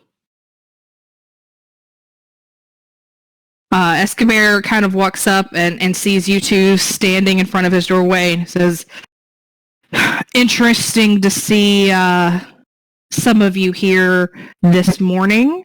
How can I help you today?" We were hoping you could give us any information, anything you know about the individual that escaped the other night. Well, why don't you ask your friend right there, since he was the one that let him go? That's of no use to us right now. We're trying to catch him and bring him back to you. You could be helpful with us, or you could make snide comments. You see him kind of cross his arms, and he gives you like a not nice look and says, for someone who's asking for help, you're awfully rude there, son. This is my keep. I I don't much like your tone. incite him. Yeah. Christ. You get the sense that he is a grumpy ass dwarf. Yep. How about his eyes? Passive perception, you can tell his eyes are agitated. They're the one, because remember he's got one that's kind of scarred and closed up. The other is red. Drugged. He's not rubbing at it or like messing with it like he was the first night you met him, but it does look bloodshot. Looks hazy red. Castellian, we're trying to help. I believe you know that about us from our very first night in this town and all that we did in order to help. Speaking of, how are your allergies doing? They don't seem to be bothering you as much today as they were that night. He kind of bares his teeth at you. So I'm feeling much better. Thank you for your concern. I'm glad to hear that. I had to have been a very inopportune time to have your allergies acting. And he doesn't say anything. He just looks at you. Is there he pauses and he says, are you here to truly ask about my health? I thought you wanted information about your friends here, partner in crime. Why can't we do both? You're a very important man in this town. You have a lot of power. You surely, if anything interesting had come out about this man, you would probably be one of the people to know about it. This is your keep, after all. All the people here are under your purview. I just know that he wouldn't have escaped had he not had help. My men were diligent in locating the thief. We found him, arrested him, even did so in the height of the beginning of the raid on my town, on my keep. So the raid was already going on when you arrested this man? Were Halfway- crimes truly that great? Halfway through bringing him to the Citadel, my guards encountered some of the earliest cultists. So they both unfortunately occurred at the same time. We did not have much opportunity to prepare the prisoner to be in the cell. We just, unfortunately, our attention got diverted elsewhere. Otherwise, I don't believe anyone would have been able to attempt an escape in my keep. It's just unfortunate, or perhaps perfect timing for a partner to get someone out of jail. So I'm going to look at both Furret and Rowan and be like, kind of subtly, like, did we find anything of use? I'm not saying that out loud, but like, raise eyebrows or help me out. Nod my head down. Yep. Yep. We got something. Bueller does like a little bit of like a hiss, but not like a full agitated, but more of like a, yeah, annoyed with this person. Oh, for something for now or something for later? For later. Okay.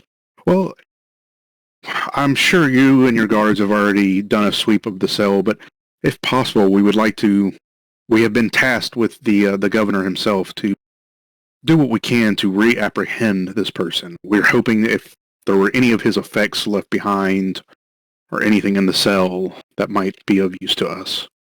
My guards have done a thorough investigation of the cells, but Broden here can take you down if you're interested in peeking over it, but I assure you won't find anything. We've already sweeped everything. That's why we came to see you first, but it doesn't, never hurts to have a second set of eyes. He kind of nods to Broden to escort you down, and he moves past you and like actually bumps into Drugel, your shoulder, as he goes through to open his door, and he stands in the doorway and he turns to Broden and says, by the way, Sergeant, if I ever catch you allowing visitors into my room again while I am not present without my permission, I'll put you in the Stalkers for the day. And he slams the door. I'm sorry to have put you in this position, Broden. And don't sweat it. He's an ass. Yeah. And just come on and you head towards this way. But you can keep talking. As far as I'm concerned, Broden should be the new commander of the keep here. I whisper to Drogel about what we found, and I ask him if we should tell Broden so he's in the loop of, so he's in on the evidence we found so far. I'll do a slight no negative response, but we'll say for a man who was just involved in a raid, he seems markedly unaffected and uninjured compared to everyone else, yourself included, bro. You must be a very lucky dwarf, gone relatively unscathed. Yeah, you're not wrong. Although, to be honest, he never seems all that healthy most of the time anyway. He drinks like a fucking bear. Like a dwarf? Drinking par for the course for a dwarf. I'd be more worried about his drug consumptions. Just keep walking down the stairs as I throw that comment out. He kind of reels a little bit, and you see him.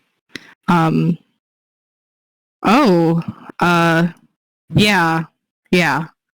He kind of stutters a little bit and doesn't say anything else. can't be.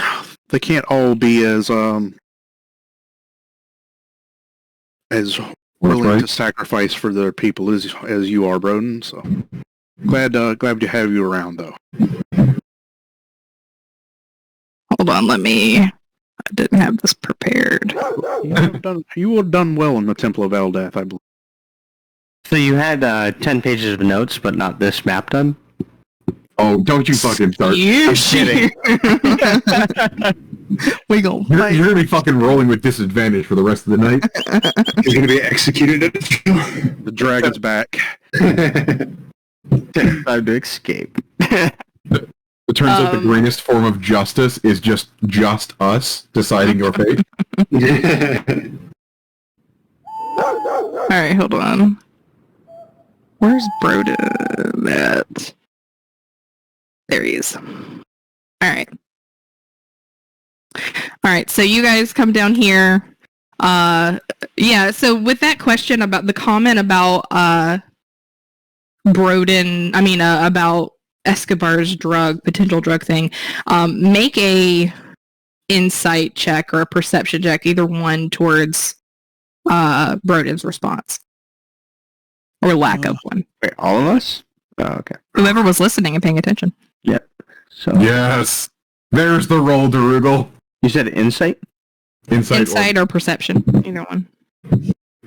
It's both +0.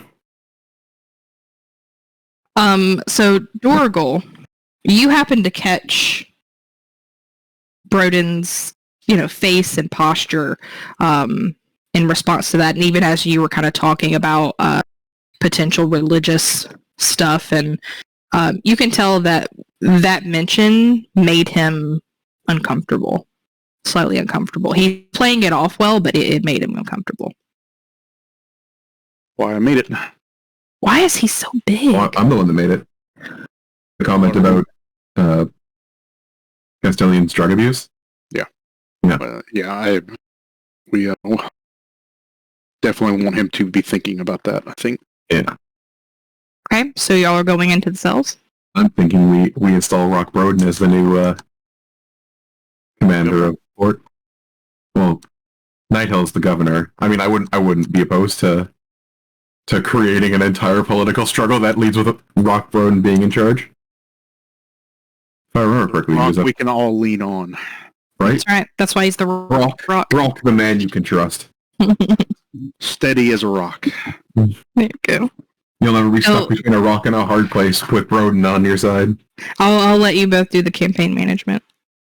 You weren't Okay. expecting this path, were you? No, it was not. So you walk into the Citadel, the cell block area. What in particular are you looking for? And I don't know that there's anything in particular. We're just seeing if anything got left behind or missed out. maybe he scratched notes on the wall. Maybe he ditched something in the grate. Look down the drain, make sure he didn't hide anything. I'm sure they probably didn't fully search him because, I mean, they clearly didn't since he had that trinket on him in the cell. Unless he decided to pocket it like his grandfather's watch. Roll investigation check. Those that are looking in the cell. For it, are you looking in the cell or are you doing something else? We've lost for it. Where'd for it go? I forgot to move. But I was like moving the map. Maybe don't lose the... I see nothing. You see absolutely nothing. Fuck me. Big money, no Emmys. Big money, no whammies. Alright, and investigation plus You're at the wrong cell for it. I'm just moving. All in the wrong. Can Broden help too? He's looking? Sure, I'll let Broden attempt to... Yes! So, Nat 20 for Broden. Oh my god! Oh my god. Broden this is not his skill set. We found absolutely nothing. Okay. Yeah, it looks like a normal cell. There's nothing in here that gives anything away. I will say with Dorgal's investigation check, the only thing I can share is that The cell door, there does not appear to be, it does indicate that whoever let him out, which we know Ferd has admitted to, it does not look like there's any forced entry. Like a forced exit, there's no any damage to the door. It looks like it had been cleanly opened by natural means through a key. All right. So clearly, there is no clues whatsoever to be found in this cell.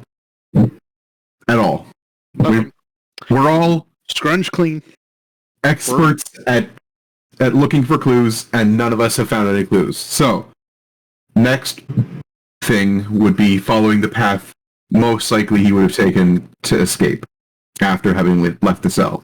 Can we just tell if the cell looks like cleaned at all?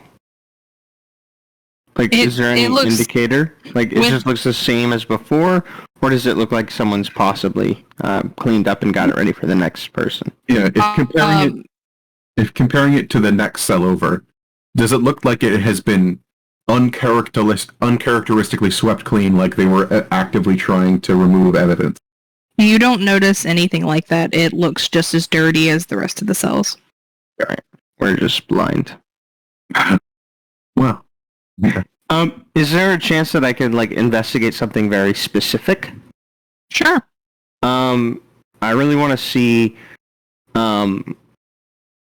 like, along, like, the wall near the bed, if there were any, like, carvings of any sorts. Possibly. This is your last roll for this cell, though. Yeah. Investigate. I believe in you for it. Alright. Investigation or, like, anything tucked under the bed. Alright. One yet. That's more than trouble, but... The only thing you notice is that on the wall, there does appear to be something carved. You can't tell whether or not it's new, it's old, how long it's been there, but it looks a little bit like a gravestone. Gravestone say anything? It does not. Just looks like a tombstone. Is there a tombstone, a gravestone in this town? Because that would make sense with the graveyard. Because that would make sense with the name Ghost. You did notice that near the citadel, under the temple, when you were there that night, that there nearby attached is a town graveyard. Great, we have a lead. A potential lead. Yeah. Or rabbit hole. Leave no rock unturned, as it were. Hey, Broden? Oh, God He damn it. says he laughs into that good one. Alright, so I still think we should trace the route he would have used to escape, because he's not going through the front door, he's going to go through the sewers. Oh, no. I just washed all of that out of my hair. There's once we're through the sewers, it leads into fresh water. We can clean ourselves out there. I mean, Well, he doesn't have any... you don't have to follow us there. Yeah, I'll probably stand here at the exit. Y'all make your way over there. I'll move you over there. Right. Oh, I forgot to ask. Did the dog remember me for playing with the plastic bones? The other two Hold on. the other two oh god, the other two dogs that I put in the cell, or 3 dogs that I put in the cell. The 3 dogs that you put in the cell are currently not there. My doggies. But what about the dog, the guard dog that I gave the bone to? As we walk by him, does he remember me and like wag? Do you interact with it? If he seems friendly with me, I will. So when you walked in, hold on, let's pause. There's a lot happening at once. When you first walked in, you did see the guard Hagen. You remember from being there throughout the night of the raid, and the dog is next to him. The guard, he no longer he's not asleep, but he's not overly friendly with any of you. He doesn't really say much. He kind of he's quiet because Broden is with you. But the dog does seem to acknowledge and kind of wag its tail and looks kind of happy to see you. Perfect. I scratch him behind the ears before leaving. He licks your hand and acts very, very interested to see if you have any more bones. I gesture by emptying out my pockets that I don't have any. He makes a sad with a sad face with him. He makes a sad noise. Rowan, where is your? Oh, you're over there. Okay. Okay. So Broden walks over with you to the sewer. Are you sure you want to go in there? It's less about want to and more we kind of have to do our due diligence. We need to find this guy, and this regretfully seems like a place we should check. So instead of having you go through the entire thing and take up time, I'm going to let you, all three of you, we're going to say you walk through all of it to the very end. I want you to roll investigation, all three of you, and tell me in particular what you're looking for.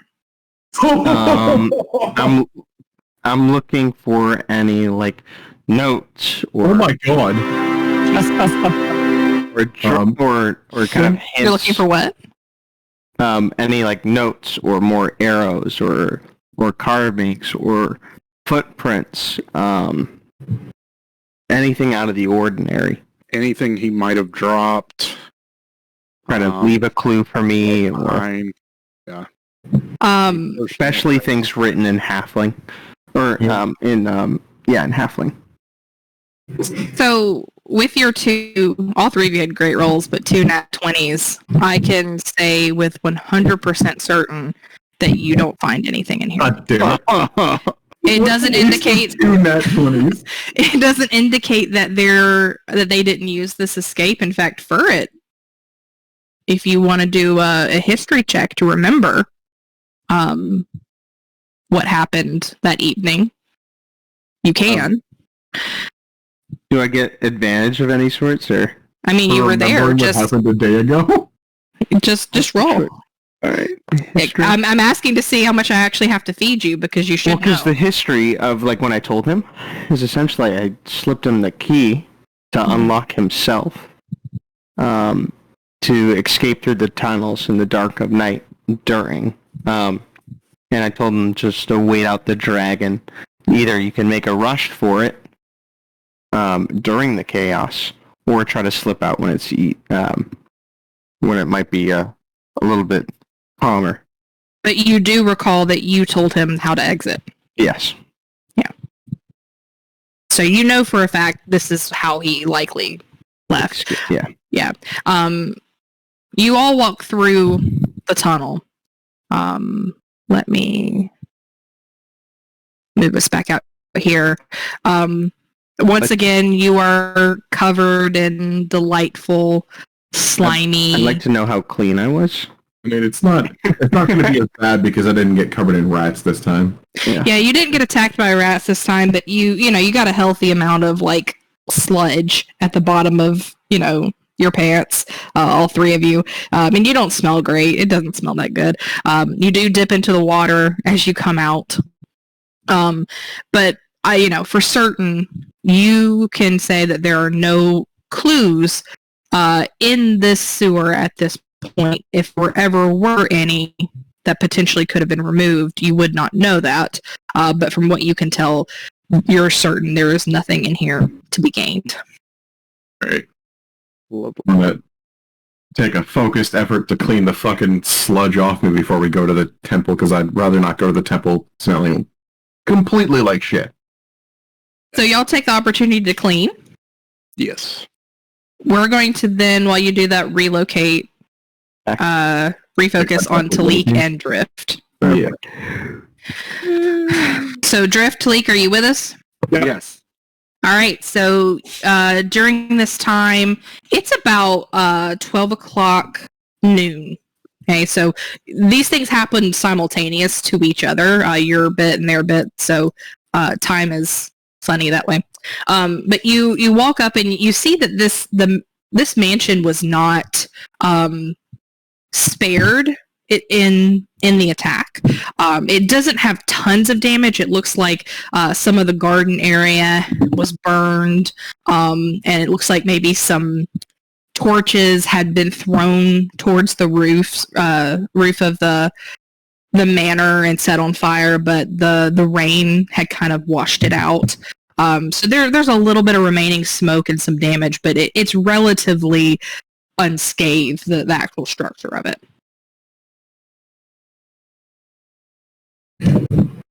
All right. I'd like to call out asking if there's anyone here. Let me... you are greeted first and foremost by just an older gentleman with a cane. He has a little bit of a limp. He appears to be some kind of like half elf. And you see him kind of go to the main door, and he opens this rather, it's a manor, so you can tell that whoever lives here has a little bit of money and probably a little bit upper class. And this man comes out. He's very formally dressed in what would be, I guess you could do like servants type clothing, someone in a service role. And he goes, yes, how may I help you? Yes, I mean, dear father, we are looking for Hortense Thibault. Oh, the Lady Thibault? You're calling on her? Does the lady expecting you?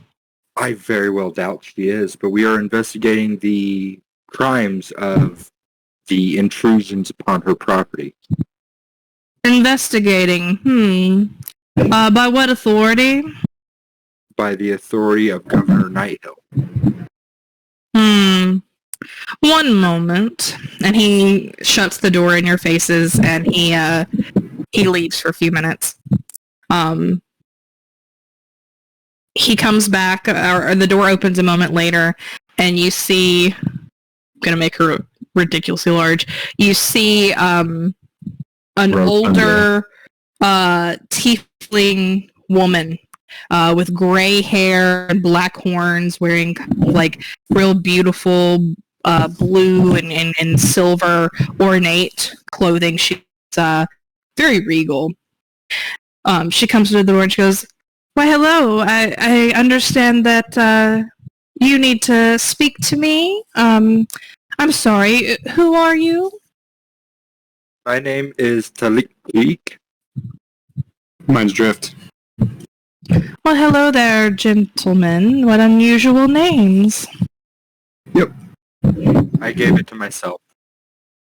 Oh, how very informal. What can I do for you, gentlemen? We were wondering about the robbery that happened in your state. A specific spinny item? Oh. You're asking about the home invasion, the terrible, frightening home invasion that we had earlier this week? That would be the one. Yes. Yes, fortunately I was not here when it happened, because I don't know what I would have done had some brute of an individual entered the premises while I was there. Fortunately, here my guard over here, Bruce, my butler managed to catch him in the act, and he ran away before he could get to any of my jewels, but my more prestigious items. He did, however, manage to take some personal items, including a magical device that I often use in my day-to-day leadership roles in town. Was it the item that you place between your fingers and it spins? It does. You see, it's a little invention of my own. I have somewhat of a nature as a tinkerer and in my time, and a little bit of a magic abilities, and it's a device I fashioned to keep myself, let's say, occupied during some of those long days in administration, helping to keep the city afloat. But yes, it's a design of my own making.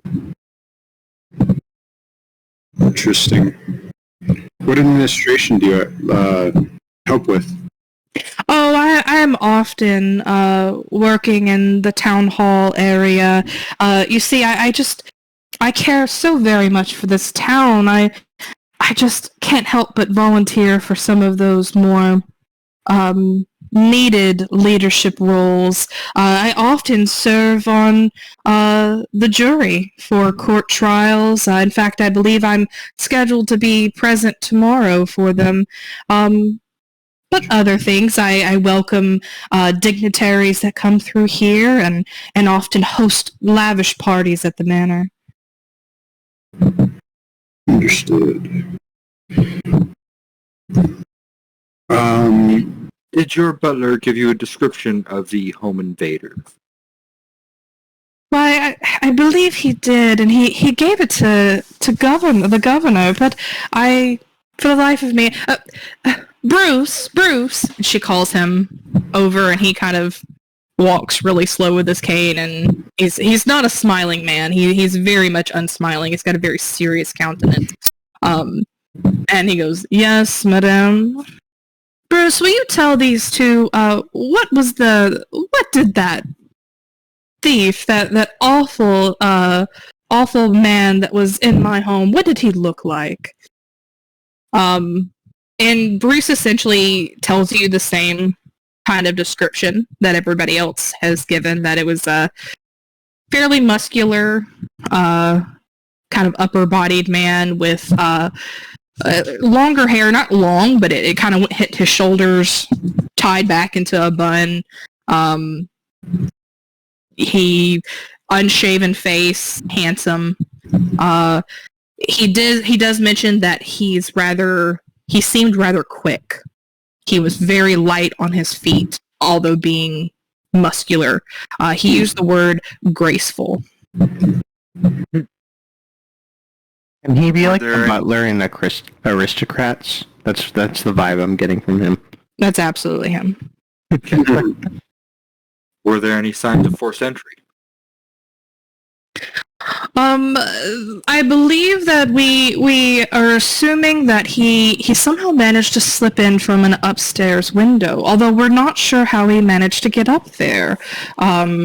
He escaped through the upstairs. Wasn't that correct, Bruce? He escaped from the upstairs window through my office? Yes, madam. Can you point to the window that is your office? Yeah, is it a balcony one or just a drop? It's a drop. It's a drop. In fact, her office is up in this top tower. Okay. Did he drop towards the roof or the other side? Bruce informs you that he did. He believes the window that he jumped out of was one that was landed on the roof. Gotcha. I can't think of the questions to ask. You mentioned that you partake in trials. What do the trials here look like? Just pure curiosity. Oh, certainly. Do you have an interest in the legal field? I do. Oh. I'm not going to do this in her voice so that you can actually be informed. So do you have specific questions for her, or just you want just a general sense of how it works? What is the general structure like? What is the proceedings looking like? Is there like writ of discovery? Are we allowed to be seeing evidence, or is evidence surprised? Like, what is the structure of the court case? So she'll answer these for you, and I'm going to do it in DM talk. So we're going to take this with a grain of salt that Drew has never actually been to a court case and has only ever seen like Law and Order type shit, and tried to pay close attention to the Johnny Joke trial. So this is going to be a modified version of what you would see in like the real world. It's going to be a consolidated version. But what she tells you is that the smaller trials are typically scheduled once a week on the same day. So the jury that sits in, the judge, anybody in the court staff will serve for that entire day for a set of smaller trials to kind of knock them all out. Randomly selected citizens, typically of Greenest, serve the jury for that day. However, there are those that volunteer more often, like Hortense Tabou. Governor Nighthill serves as the judge. The plaintiff, which in this case tomorrow will be the town of Greenest, will show their evidence first, and not just show evidence, but will present an argument, provide witness or expert testimony. All that will go first. And then the defendant will be able to provide the same. The defendant can actually ask for an individual to serve as a legal coordinator to help in the defense of like calling witnesses and pointing things out. Otherwise, they sit up there by themselves. There is no one that is legally appointed to them. Let's see. Once all the evidence and arguments, witnesses' statements have been heard, the jury will deliberate and return with their recommended verdict of what they believe. However, Nighthill is ultimately the one that makes the decision. You get the sense, though, that the opinion of the jury does matter because these are his peers. So going against them, you know, she alludes to that she is confident that he listens to her due to her extended knowledge and perspective and just a way of insight and looking into situations. An elected position in Greenest. Yeah. And Nighthill gives the sentencing. Once the sentencing is given, the defendant may persuade for a shortened or reduced sentence at that point. The party should prepare to provide evidence, arguments, witnesses, anything the defendant sent. So if you're going to have someone come and speak, to give testimony or to give character reference, you need to have that ready and have them there. And she can give you a rundown of the courtroom rules, some important things you may need to know. And I am going to say that she tells Bruce to go to the house and actually, let me put this in Discord, gets you like a flyer, like a document that looks to be something that's handed to people. And I put that in Discord. So these are like flyers that are offered out to people who are going to attend trials for various reasons so that you understand what's expected of you. Things of note, no weapons are allowed beyond those that the guards carry. No use of magical devices are allowed except with granted prior approval. For public scribes, the use of spellcraft of any kind is restricted to court mages. And you can kind of read the rest, but those are the most important. All right. Well, that answers that question. Do you have any further questions, Drift? To volunteer on the jury, do you have to be a member, a citizen of Greenest?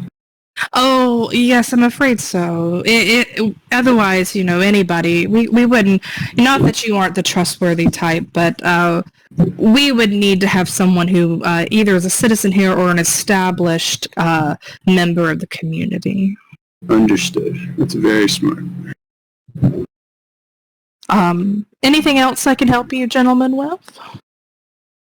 The only question I would have is what effect does the trinket have? Oh, it just gives me a slight boost of confidence. I find that it aids me in speaking clearly and getting people's attention and knowing what to say in certain situations. Things that might be used to persuade a case. To convince someone to do something that maybe they're a little stubborn against. Okay. Well, we have taken up more than enough of your time. Thank you for allowing us the question. And you have a wonderful day. Oh, thank you both. Will I be seeing you at the trial audience tomorrow? Yes, most likely. Interesting. Well, I do wish you the best of luck. I do hope you find the guilty party. I certainly would feel so much safer if I knew we didn't have to worry about these thugs coming around and breaking into our properties, stealing important things.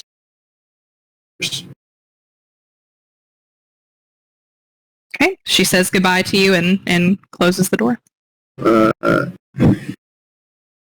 I think I'll just make a general insight check, just to make sure I didn't detect any lies or anything. Malfeasance. Yeah. All right. I would also like to do the What same. exactly to say I'm exactly looking for, just kind of a general thing. Mm-hmm. Okay. And Talik, are you rolling too? Yeah, I want to roll on insight on... Oh, actually... Yeah, just general insight. Is this for her or for Bruce or both? For her. Yeah, Okay. for her. So Talik on an 8, you don't get much. You take her for her word. Mm-hmm. Drift, again, you got the nose to the ear to smell, to hear the bullshit. That way. And you get the sense that she's not being untruthful in what she's sharing. Nothing she has stated is outright false. You do get the sense that she thinks very highly of herself. She clearly has some kind of influence in the affairs of this town. She is an important person in her own mind, she believes. And you do, though, feel like whatever she stated about why the thief was potentially there, what they were looking for, and what they took, maybe she didn't 100% tell you everything. Okay. So it was primarily around what he was looking for and what he took? Mm-hmm. Okay. Mm-hmm. But she has since closed the door, so that was like a retroactive kind of, you're thinking through your conversation as you're walking away. That's exactly how I thought it. Digesting it a bit. Yeah. Okay. At this point, would both parties try to meet up, or are you going to continue to... we were going to the temple. Yeah, I never headed to the temple. I think. What are you two going to do? I think we would... Unless you have somewhere else to go, Talik, I think we just go back to the tavern, right? Yeah, I think we just go back to the tavern for now and just discuss with between the two of us what had transpired. Yeah, agreed. How about both of you give me another insight check? Just because I'm trying to prevent us from splitting too many ways. Yeah.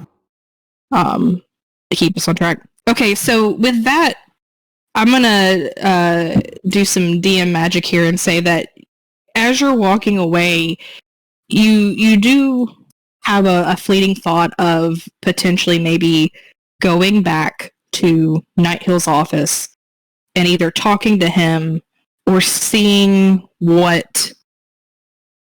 if you can figure out anything about that desk that's still kind of bothering you in the back of your head. Mm-hmm. Okay, yeah, we can do that. We'll head over to Nighthill's. Okay. I'll tell Talik about it, because I think he was the other one that I told initially when we were investigating the room that something was off with his desk, and maybe we should go talk to him or look into it. Yeah, just remind me of the desk where I just want to really get into that desk now. Yeah. Let's start there. I want to go ahead and do that so we can have everybody end up at the tavern and when they're completely done. So let's activate that. Hopefully everybody can see. I'm going to put our technically not here friends there. Aiden's here too. They're here with us in spirit. So as you let me hide people. So technically you're gonna stay there so you can see and not move around. Mhm. Hold on. Sorry, I didn't have this prepared beforehand. So let's pretend this is a hallway. Okay. I didn't feel like having to build a whole other map. So where you see these guards standing, you see you're just kind of walking around the town hall. There's a guard posted at both ends of kind of the hallway. They're not stationed there necessarily. They're kind of doing rounds. So you see that although they are here, they're kind of they have direct sight of the door if they, could turn around. But there are times in which their backs do get turned. Yeah. You approach the doorway, and it is currently locked. What do you do? Yeah, I'll knock and just see if he's there. You don't hear a reply. Okay. You have a way to get into doors. I do not. It's not much. I mean, I could kick it. I don't have any way of getting in subtly. I don't think that will help us. I don't think so either. I think I'll go ask one of the guards. Is Governor Nighthill in? And if so, can we see him immediately? Okay. So you go run and find one of the guards? Yeah. He looks like a greenie. He looks fresh into his role as a guard. He can't be more than like 17. Like, he's young. Oh, shit. Okay. Pimply faced and all that, and barely able to grow a beard. He kind of squeaks out, I think he's left for like his breaking his fat. Like he's eating lunch, man. Did he not answer? I don't think he's here right now. Do you have a meeting with him? No, we're trying to find the escaped prisoner, and we thought we could give him and gain some information, so... Yeah, he's not here right now. So, you can try back later, though. Okay. Any chance we could get into his office real quick? Possibly drop off some paperwork? And at this point, this other guard who was a little bit older has kind of like rounded the corner and, going to do he's not paying attention, but he's just not concerned with what y'all are talking about. He's doing his own round. Yeah. I mean, I'm technically not supposed to let y'all in. You just need to drop off some paperwork. Is that it? We just need to drop some stuff off for him. Give me a persuasion or a deception check. I'll let you do either. I'm not good at either of them. Yeah, it's the same. So we'll go with what it is. Oh. Damn it. You can tell he's feeling uncertain. Like he's not convinced. He's like, I mean, I'm really not supposed to, man. And you see him looking over your shoulder at what he's probably never seen in his life, which is a very tall, black bird man. And for a little bit of flavor, I want Talik to be trying to use a gold coin to unlock the door as a key. Oh, god damn it. I love the lore. What is your bird friend doing? I think he thinks it's a key. Oh. I think one of our other friends told him that. Oh, okay. Well, and he looks. Is he friendly? Most of the time, unless you piss him off. Oh, Hear it. he kind of walks up to you. He's very curious about you. He's never seen. He's both terrified and kind of curious about you. And he pulls out his own set of keys, and he tries to get your attention. It's just you. Hey, Man, that's not how locks work. That's a coin. You need one of these to get it open. He looks delighted at the chirping noises. Is that special key? Yeah, keys are typically special for the locks that they open. You can't open it. That's a coin. That's a coin, man. Coin. Yes, but small man told me coin was also key.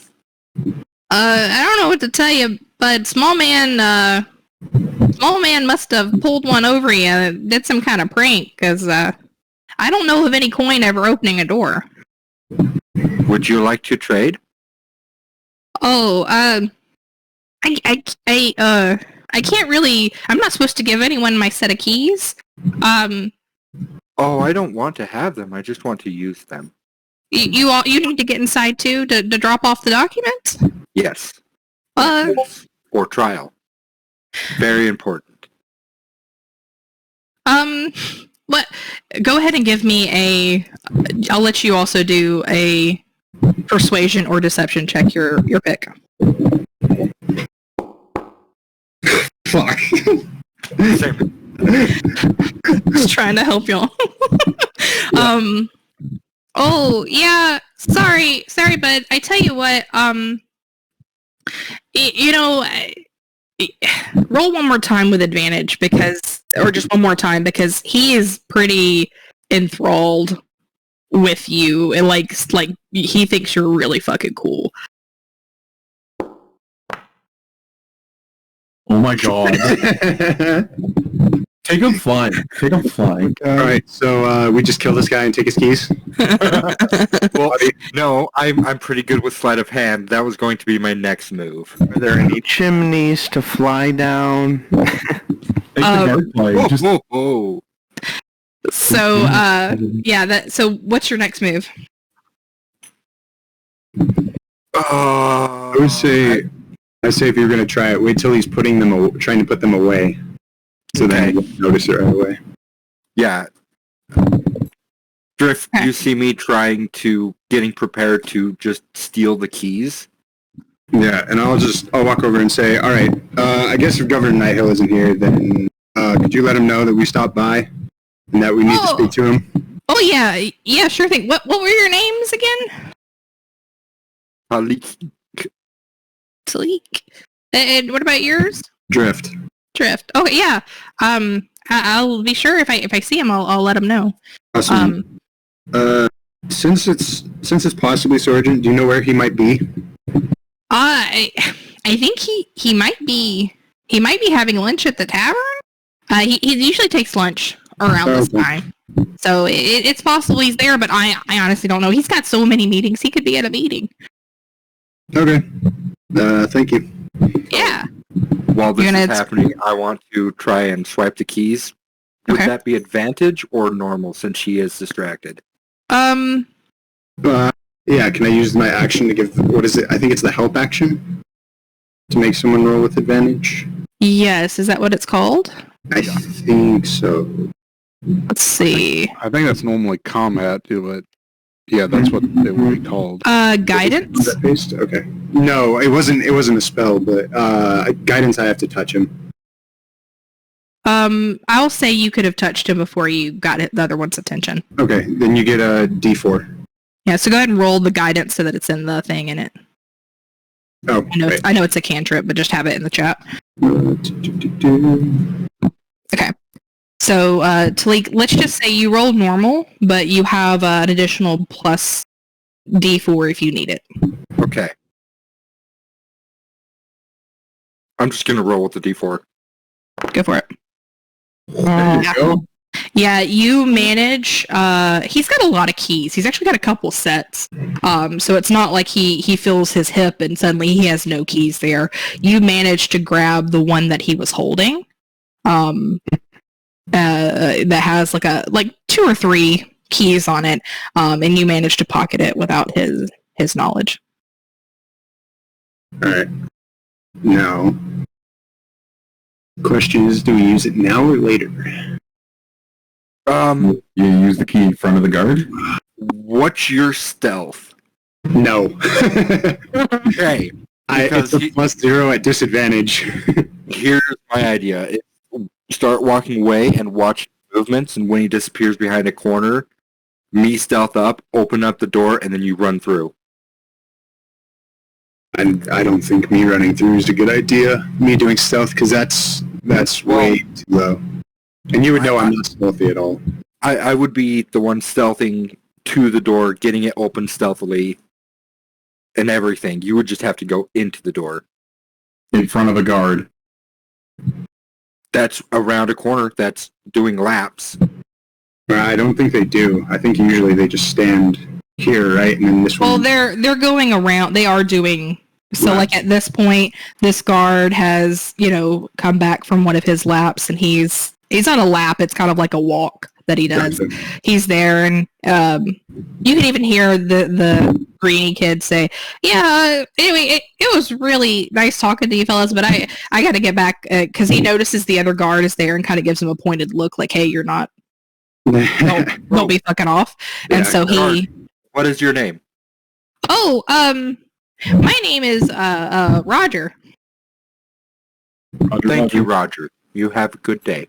Oh, thanks. Yeah, it's actually short for Roderick, but you can just call me Raj or Roger. But yeah, you have a good day too. Man, it's just really cool to meet someone like you. Yeah.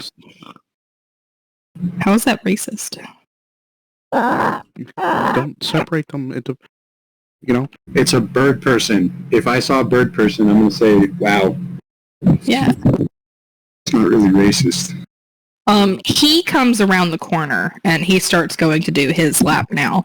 And this guy is, he just kind of stands there and gives you a hard look, and he's not paying attention to you. He's not necessarily leaving. He's still kind of walking around. I want you to imagine there's like a giant hallway here.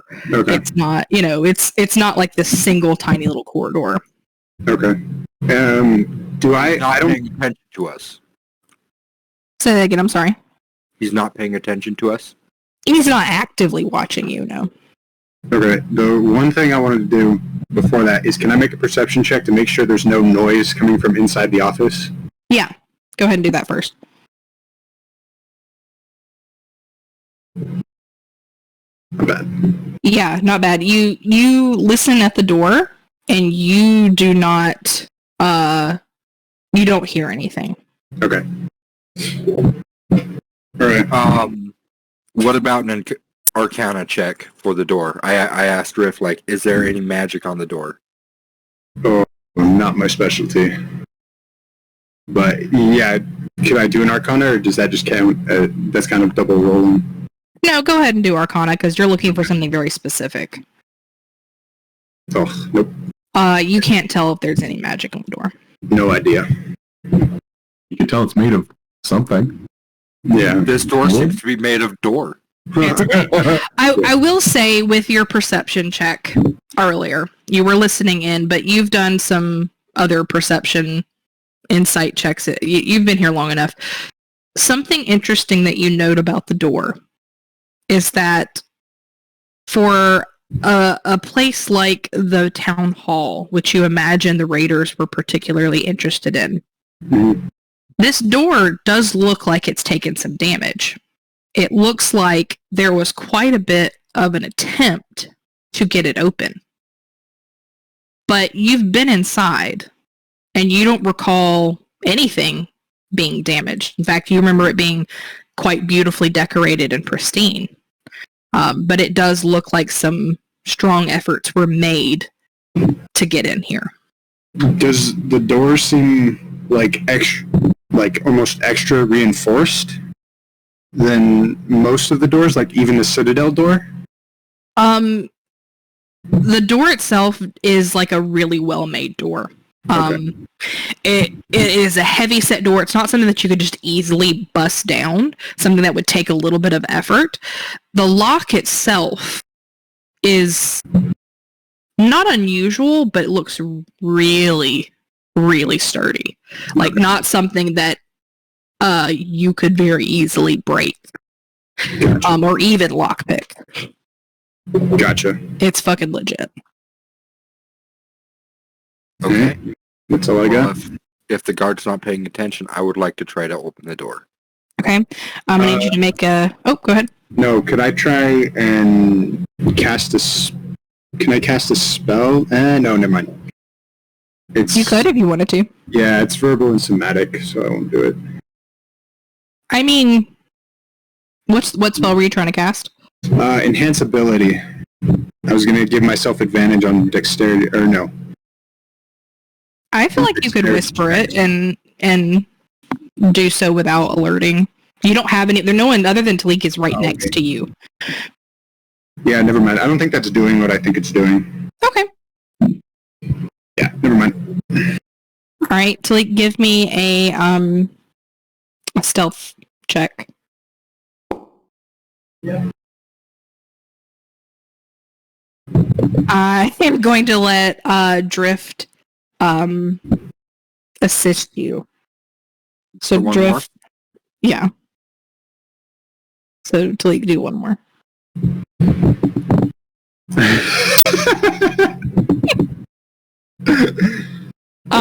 We just got Slightly better. I mean, you managed to unlock it. Yeah. It's not that, I mean, you were unlocking it you're just trying to do it with stealth. The guard at this point, you can see him, he's not around the corner, but you kind of hear him go, what was that? Kind of like Skyrim style where, somebody hears something. The door is currently unlocked and open, and you have the feeling that the guard is about to come around the corner. Get in quick and relock it. Okay. Oh, we're so fucked. You hear the guard pacing outside, and he's saying, must be hearing things. And let me guess, somebody has stole your sweet roll. He has 3 arrows just in his head. Huh. He does. Must be hearing things now. Gotta lay off the booze. Must have been the wind. It's been the wind. So you're going to ignore that you don't have 3 companions in this room with you. You enter the room. Hey guys, why didn't y'all just go through the back door? Climbed in through the window. I will say that this room is on the 2nd floor. Okay. Oh, okay. So it is upstairs. It is a corner. Yeah, you see these 4 windows. They are a corner piece to this. So, these 2 sets of walls lead to the outside, but you're on the 2nd story. Gotcha. Everything is as you remembered it from the last time you were here, and it is you were alone. Okay. All right, off to the desk.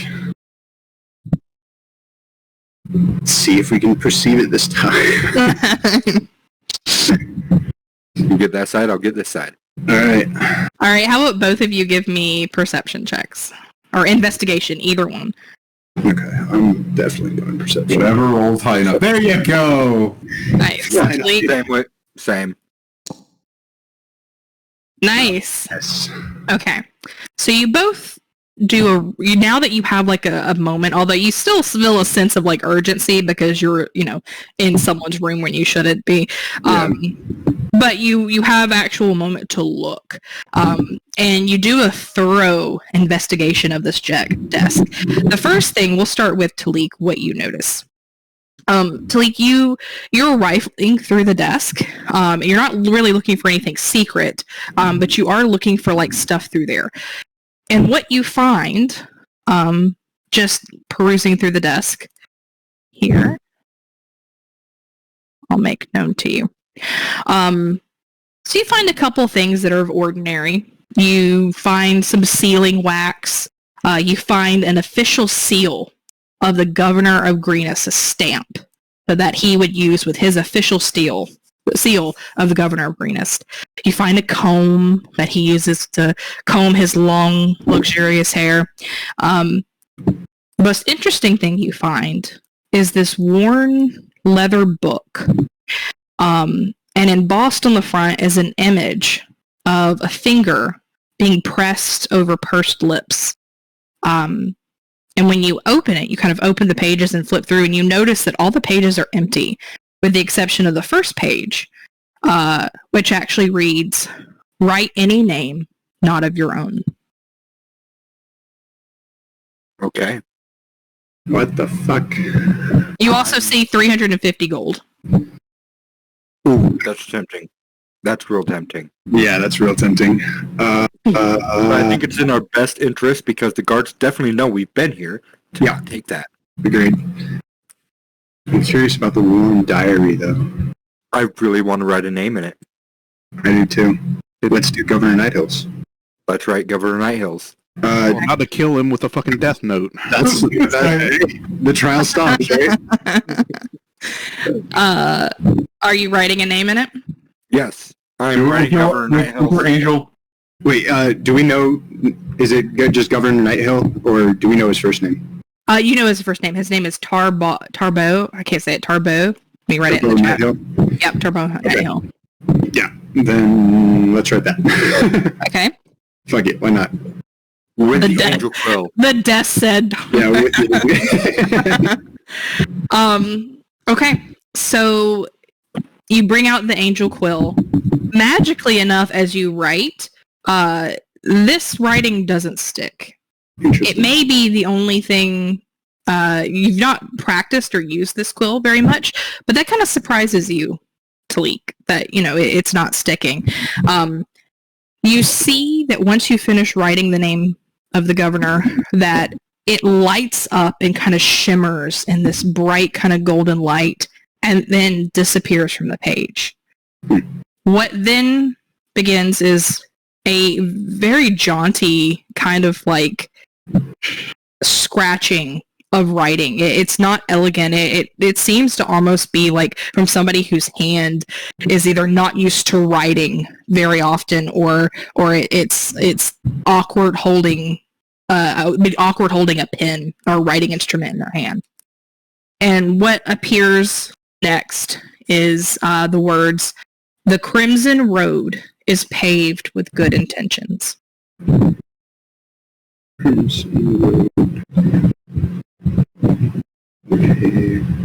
You definitely just put out a hit on Governor. On the Governor. That's the plan.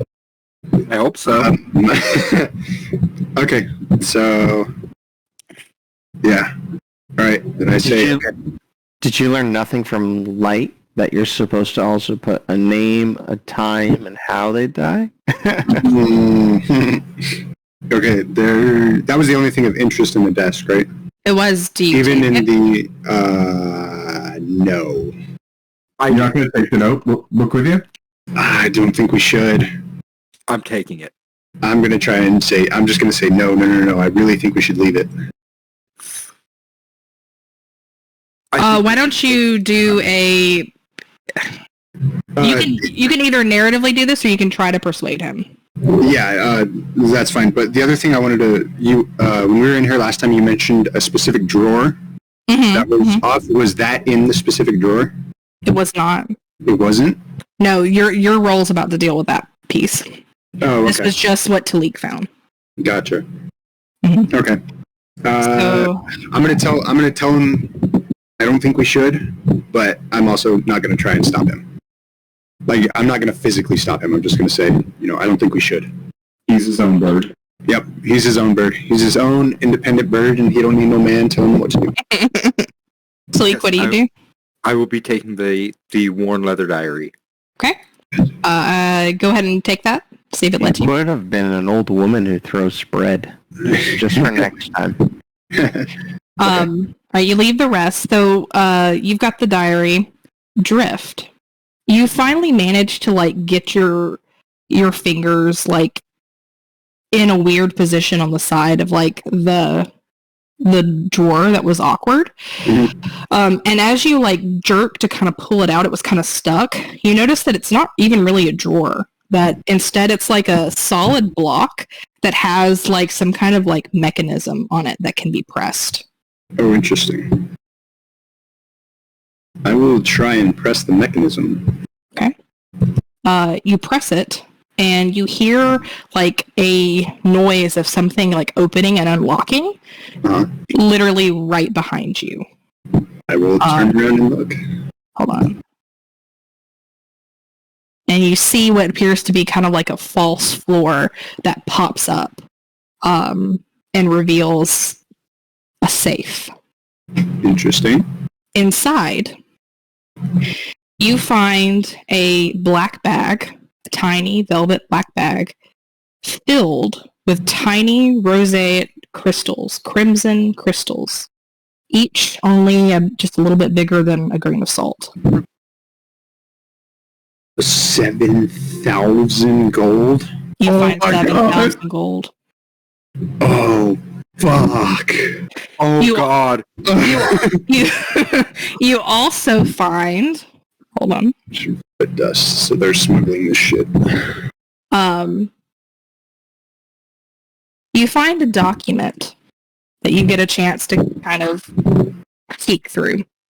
All the entire town is corrupted and on drugs. And this Yeah, is Blood what you see. diamonds. Oh, yeah, there's Oh, look Tibot. at Escobert. Yeah. Escobar and Tibot. Both of them. Uh-huh. Both of you roll perception checks Okay. or investigation, either one. It didn't matter to me. I'll give you some Perception, information. because I can roll higher. Yep, same. Oh my Thank god. God. My Like perception checks are so good. They are. Talik, you're still kind of fascinated with the journal, so you're only half kind of looking. But I'm Drift, distracted by the 7,000 gold. yeah, it's a lot of shiny in there. So amongst the bag and the gold, you do see this document. You do recognize this handwriting because you've had a note from Nighthill before. In his writing. So this looks a lot like his writing. Looks like he drew this document up. You recognize some names on here. Yeaman, Alexander Yeaman, The guy, okay. Owl's Alchemy. Yep. Hortense Thibault. Walt. Yep. C. Escobar. Mm-hmm. The other two names are at this time unfamiliar to you. Gotcha. The columns at the top, which I don't know if we've talked about this in campaign, but you'll notice that one of them matches. If you look at the little calendar thing on your screen in Foundry that tells you like the time of day and the date and everything. This is currently Tarsach, I guess is how you'd say it, the 3rd, Okay. 1489. You arrived here in Greenus on the 1st. So consider this the equivalent of April Okay. in our real world. And you see that each of the columns at the top has a separate, what they would consider month, Yeah. right? And I could show this image again if y'all, I don't know if you closed it out accidentally. Closed it. I did, thank you. Yeah, you're welcome. Yeah, so it's reopened. So you see that there's some things. There's an order column, a credits column, dues. It's dated for this year. You do notice at the bottom right-hand corner, it says just over 63,000 GP to Luskin. Luskin. Oh, okay. That was the Empire thing he was speaking on, right? The diamond that you saw, Yeah.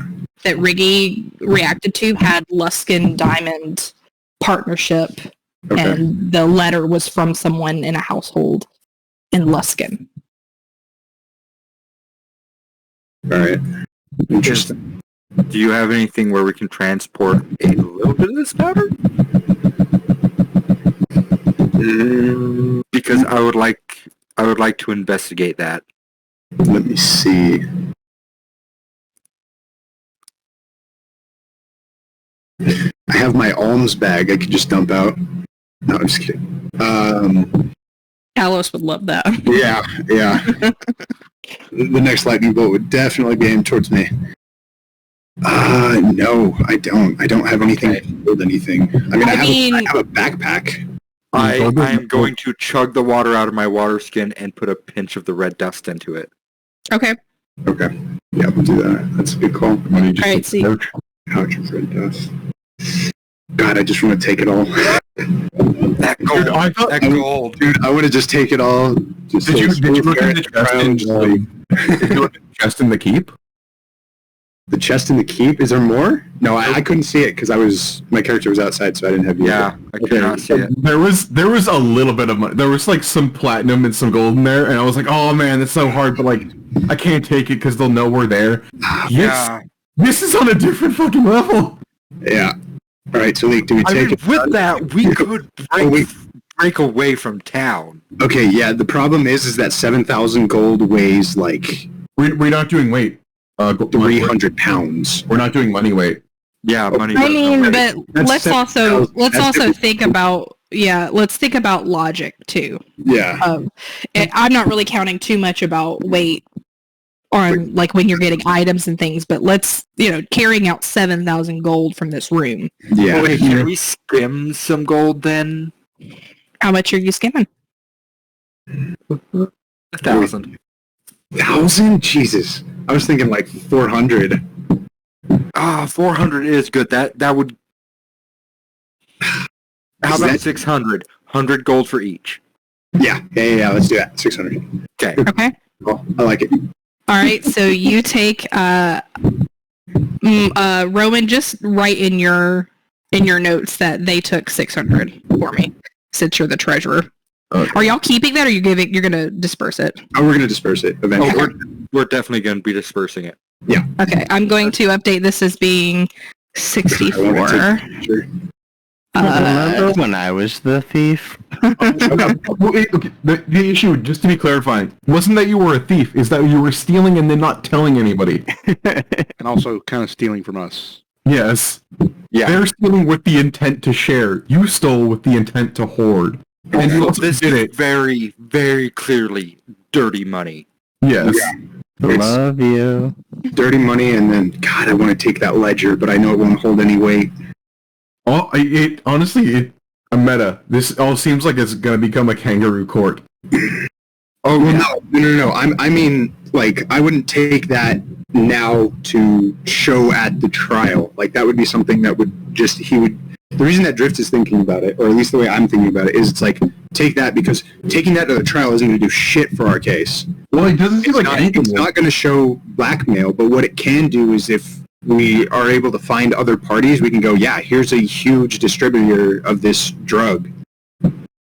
I mean, I think it would help us because we know at least one of those people is going to be a juror, right?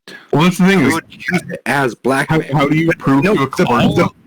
All of Yeah. the people who claim to have been stolen from and given the same exact description are people on that list. I know, but I think that's something that we should keep above because you have to remember, Governor Nighthill is the judge. His word is final on this. If we come to something that he has in his secret safe, he's just going to condemn us all. I think we need to get this. So, like, let's assume time has passed. We're like talking at the tavern. I think we need to get the townspeople in on this. We need to make sure like everybody's there because this is a town corruption problem. Yeah, I don't know if I'm going to take it though, because Okay, so You have the means to copy it? I do have a quill. Yeah, you have a quill, but I don't think I don't have parchment or anything. I don't think. I mean, he's probably got something on the table. I have any surface. It can write on any surface. Okay, here. Literally, your backpack. I can write it down. I mean, then there's just Here, I have a blanket. it's just the us author- writing the author- names on the thing. Yeah, the authenticity of the document is going to be. Okay. 0. Okay, above the table talk. What's the importance of it? So, should we take this? I think that's I vote yes. smoking gun. I I think think at this point you have to. that's Because at this the point, before our goal was to find evidence to either poke holes in their case against Furret, but now it's becoming very clear that the entire management political of this system. town is corrupt. Yeah, so there's no evidence we can bring that will be useful. So our only option is to prove to the townspeople that the people that are in charge should not be in charge and basically cause an uprising in the city. I If think we go to court, our other option is to just fucking flee. But yeah, the thing I'm worried about with this is we present it Governor Nighthill and everyone else on this list who could possibly be in the jury. Yeah. Yeah, well, we have to make it bigger than them. We have to. We're not testifying to the jury now. We're testifying to the audience. To talk to, get this information out, like make sure everybody in the town, like tell them it's going to be the trial of the century. Gotcha. Well, also, if we're going as far to steal ledger, I don't think at this point skimming is going to make a difference. Well, okay, I'm not taking the 7,000 gold because 7,000 gold, that's way too much to try and see. No. Like, Take as much as you can reasonably carry. But I think that's 600 gold. Yeah, I think that's 600 gold. I think that's a good place to call that. All right, so Rowan, you wrote down that there's 6,000 or 600 gold. 100 gold, yes. Yeah, and the ledger. We will definitely keep that under note. And just remember, So take the letter then. Oops, sorry. Okay, yeah, I will take the. How do I do that? You should be able to just. Yeah, there you go. Okay. Yeah, so I will take that, and then try and leave everything the way that we found it, and just told Talik we need to get the fuck out now. I'm going to peer out the window, see if there's anything I can see. Well, you're on a second floor. Is there like a balcony or a window you can see through the second floor? Well, I actually hope there's not a balcony. Roll a perception check to look outside the windows. Wait, what were you saying, Durable? We need to see if there's anybody in town who can like verify handwriting. Like, We have a letter from him. I know, but like, who's going to trust us, some outsiders, Rodin. if we just bring in? We'll talk about that when we get to the tavern. Yeah, that'll be tavern stuff. Okay, I thought you were needing to take something out of this room. You look outside the windows and you don't see anything. I don't know in particular what you're looking for. You just see people kind of milling about their day. I'm mostly looking to see if there's a good way to leave. You could open the window and you could fly out. If you want to make a strength check, you could see about carrying Drift out. Drift, how heavy are you? Very. Fuck. Roll high. Roll high. Let me see how strong I'm feeling. Okay, no, hang on. This time I will cast Enhanceability. Okay. Roll that for me. Yeah. And I'm going to do, I think it's Bull's Strength. Yeah, so it gives you advantage on strength checks, and you can carry double your carrying capacity. Oh, fuck. Nice. All right. Roll with advantage on your strength. Okay. Fuck. What's your carry capacity? Fuck. Jekyll, get your fucking dice in order, man. Change the way the look of them. Those dice are failing you. They're cursed. Yeah. No shit. So DM's going to rule that you attempted this. Okay. Yep, 100%. So you 100% attempted this because you don't have any other options. Yeah. I told you that I cleaned up and made sure everything looked normal, right? You did. Okay. Everything's kind of, I'm going to just leave these icons so I remember that y'all looked through it. But yeah, you cleaned everything up as best you can to make it look clean. Talik, you attempt to carry Drift by the shoulders, like your talons are trying to grasp on, but it's hard to grasp metal. Right, like he's wearing like this armor, and as soon as you kind of get a good leap off of the ledge to soar out, you immediately start to plummet with him in your grasp, and you have to let go, or else both of you. Wait, let me ask you: do you let go, or do you stay holding as you both fall? Oh, I stay holding. You stay holding, so you both go down I together. go down. Yeah. I expected. Both of you make blunt the descent. Constitution saving throws for me. Okay. Give me just one moment. 14. Oh my god. Oh, hell yes. That was a quick dice change. It was. So both of you managed to you both try your best just as soon as you realize that you're plummeting, to aim your bodies to not take as much damage. But there's still going to be some because you're falling from a second story height, right? So you're falling about 30 feet. I want you both to roll a 1d10 for me.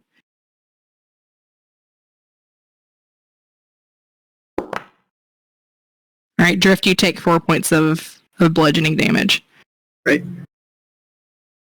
Talik, you take 6. Okay, I'll live with that. Yeah, it wasn't the nastiest of all falls. If you had failed that, though, I was gonna make it a little bit more. And you both know that. So as you fall, Drift, you fall straight onto your back, and Talik, you land immediately facing him on top of him. It's a very cute moment, like a meet cute. And now you guys are in love. Yeah, pretty much is how it works. So, did anyone see us fall? Like, did we fall out in the middle of a courtyard?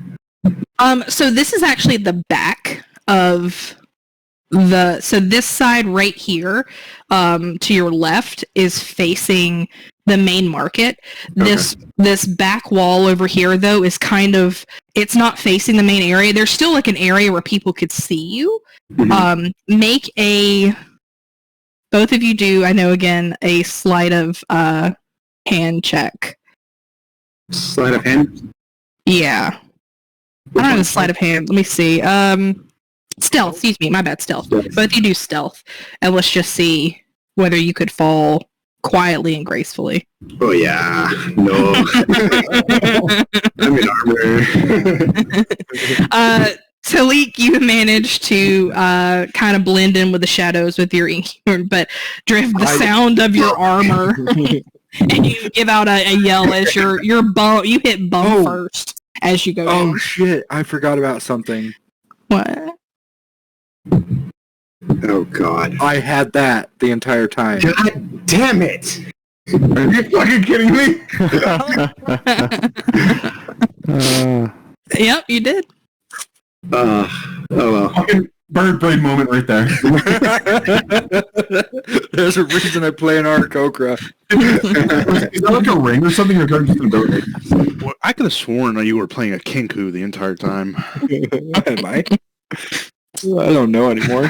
You're an Aarakocra. All right. So, yeah, you see a couple of, like, alleyway kids. Like, they're just, like, a bunch of kids that were, like, playing some kind of, like, game in the dirt near the marketplace. Kind of look really startled to see this heavily armored man fall with a thunk, ass first, onto the ground, and a rather large black bird fall on top of him in an intimate hold. I just pop up really quickly. The deities have blessed you today. Yep. They have really wide eyes and their mouths are gaping open. Okay. So as I'm walking away, I'm going to say, if you tell anyone you saw him, he's going to hunt you in your dreams.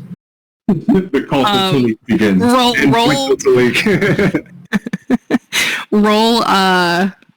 Roll intimidation. I'm not good at that. Talik, are you doing anything to seem menacing?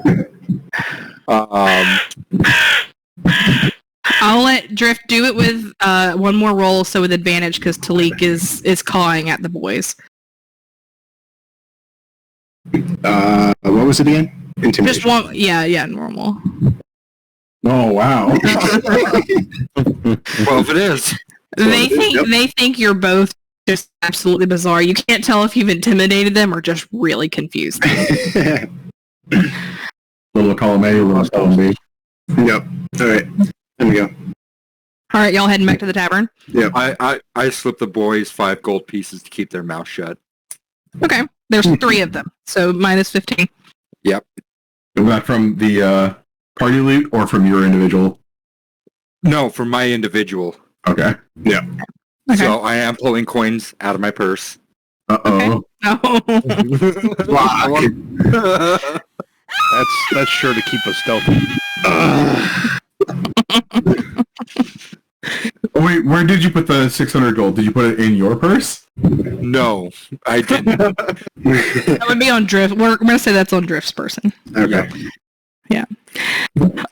You do get a few more people turning their heads towards the screen, but they didn't see you come out of the window. Yeah. They're just seeing two men, bird and man. Yeah. For humanoid and bird standing there, engaging with three boys. But okay, so you're heading to the tavern. Yeah. All right, so we're going to then move while y'all are making. That's about 2:00. Where the other three? Were you going to the temple, or are you going to the graveyard next to the temple? Yes. Which one? There's two different scenes. Let's go to the temple first. Okay. Visit Father Good Touch. So it is. I'm good to keep going. We can go for maybe another 30 minutes if y'all want, or it's 9:30. What do you want to do? I think we can. Bedtime. Huh? It is past my bedtime. What do y'all think? What do y'all want to do? You want to do one more? I'm good either way. Good either way. I I wouldn't feel like I'm mind. taking most of the time anyway, so. We could kind of go through this part quickly and then just meet up back at the tavern. Let's do it a little bit. Okay, let's do a little bit more. Let me move people on here. Wait, I think I have the party thing, so that means everybody should be able to see. All right.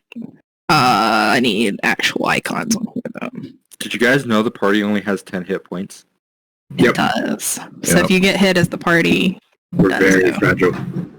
Glass cannon over here. There's two Derugals, too. All right, so you arrive at the Temple of Shantae. Enchanté. Shantae.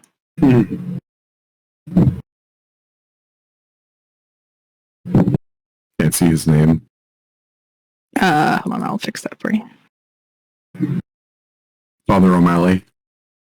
Wait, what's his name? Falcon Moon. Falcon Moon. Is that on my thingy? Maybe.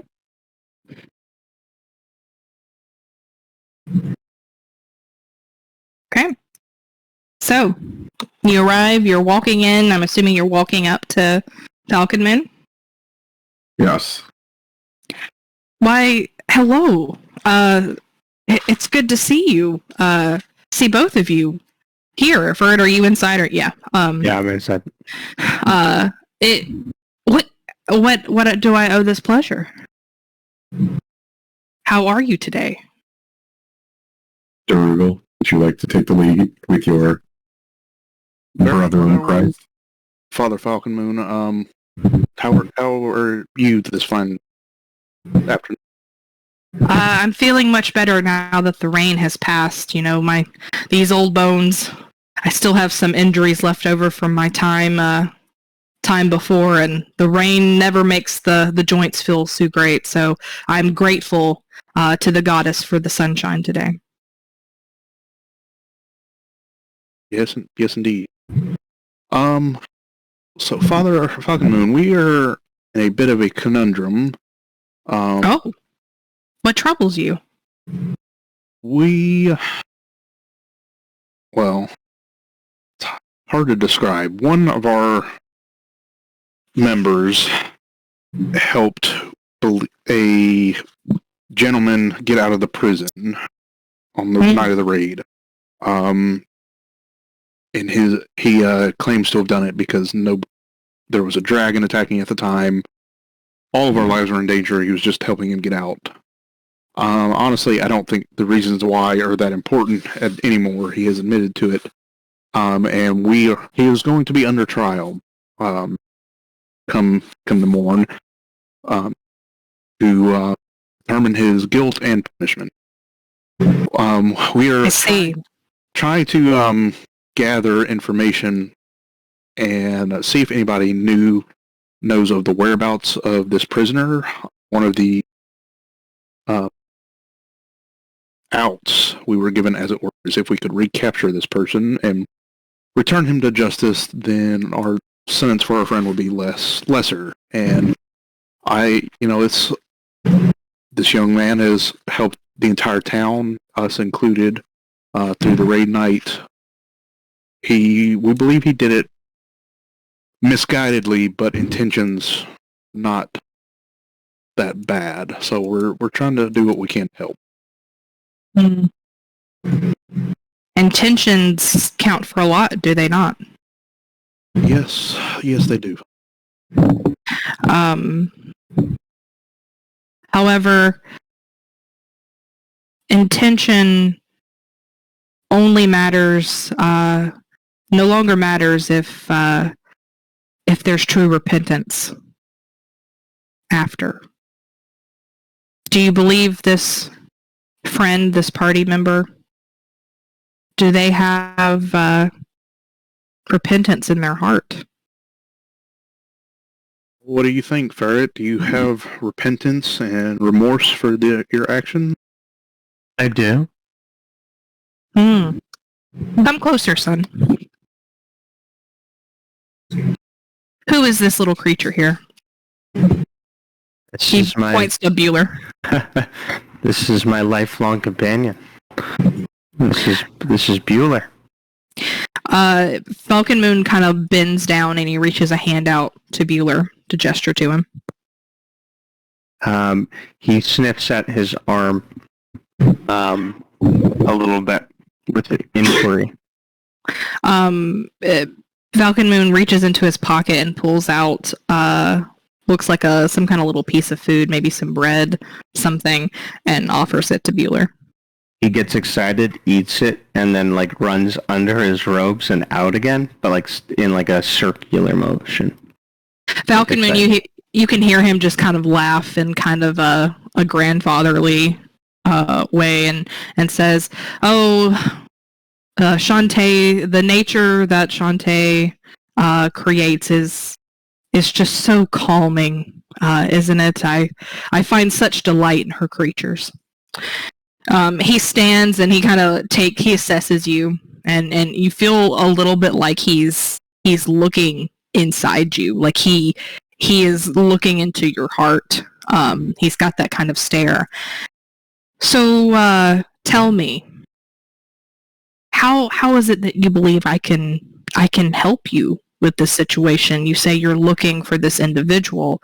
I'm not sure that I'm one who can offer you much guidance or insight on finding someone. But is there anything else that I can do for you to help you in this pursuit of finding some kind of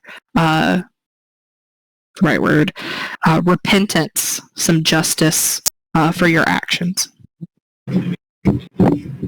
I'm being counseled by Drugel with his guidance and support right now to help lessen my actions with more consideration and thought. When I come to you as we're seeking any form of aid for the whereabouts of this man who is also accused of crime, and see if we can find out more upon that adventure. I'm afraid I don't have much to offer as far as that. The handle he went under for Ghost Gias, right? Mm-hmm.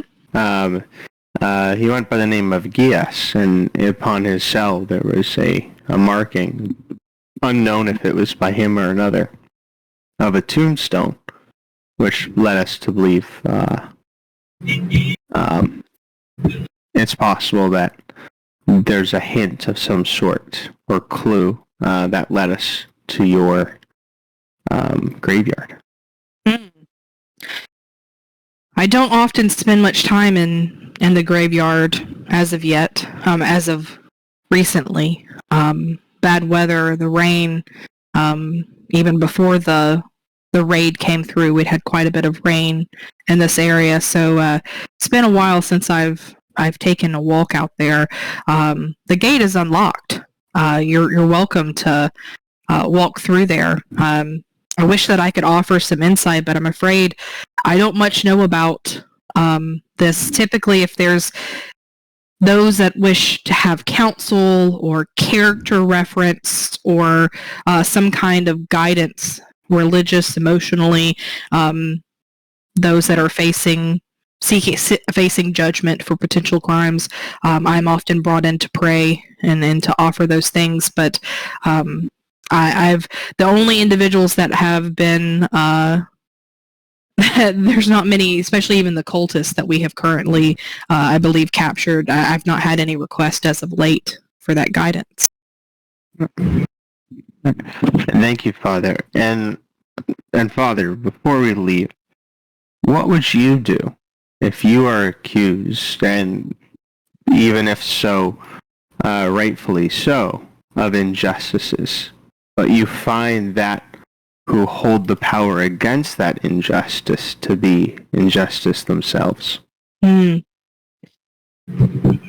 Politics of this world are a messy thing. It's often why I try to reflect not on them, but of a higher order.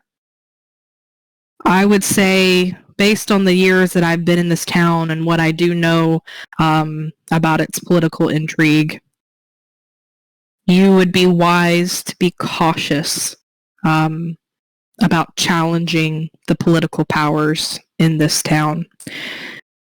Your party has done great favors for this town, seen as heroes, although those that were present at the night of the Citadel, the guards that fought, they may be witness to that, but their allegiance is to this town and to those that are in authority of it.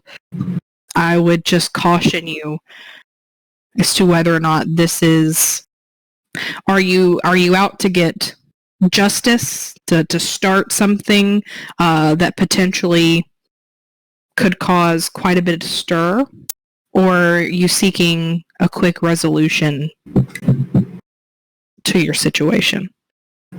Trying to understand my options and what is most right. My best advice for you is to lean on the good deeds that you and your party members have performed this week. You've done a lot of good for this town, and Night Hill and the others should not so soon forget it. I would lean on bringing in those that can speak on your behalf to the good deeds that you have done. Speaking on that note, Father, you have seen some of the good deeds done here in this very church. Would it be possible for you to speak on his behalf?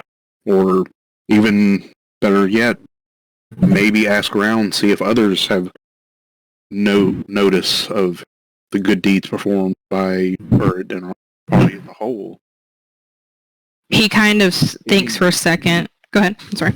Any help would be, on that note especially, we, rather than cause a fuss, if we can just try and prove our actions were pure and noble and in the best interest of the people of this town, the more many as we can get. He thinks for a second and kind of nods. He says, well, I certainly can't deny the heroic acts that your party, including you, sir. And what was your name? I'm so sorry, son. Furt, he asked for your name. Furt. Silverhand. Furt Silverhand. It is still truth that I have witnessed good deeds that you as well have committed. I recall your presence aiding in getting out over 50 plus citizens from this temple. I know that you went below to help defend the Citadel against the Sallyport being breached. I remember you standing atop the Citadel on the parapet, calling out cries of inspiration to your companion here, and he points to Rowan, as he fought off a vulgar and too confident, overly confident dragon man.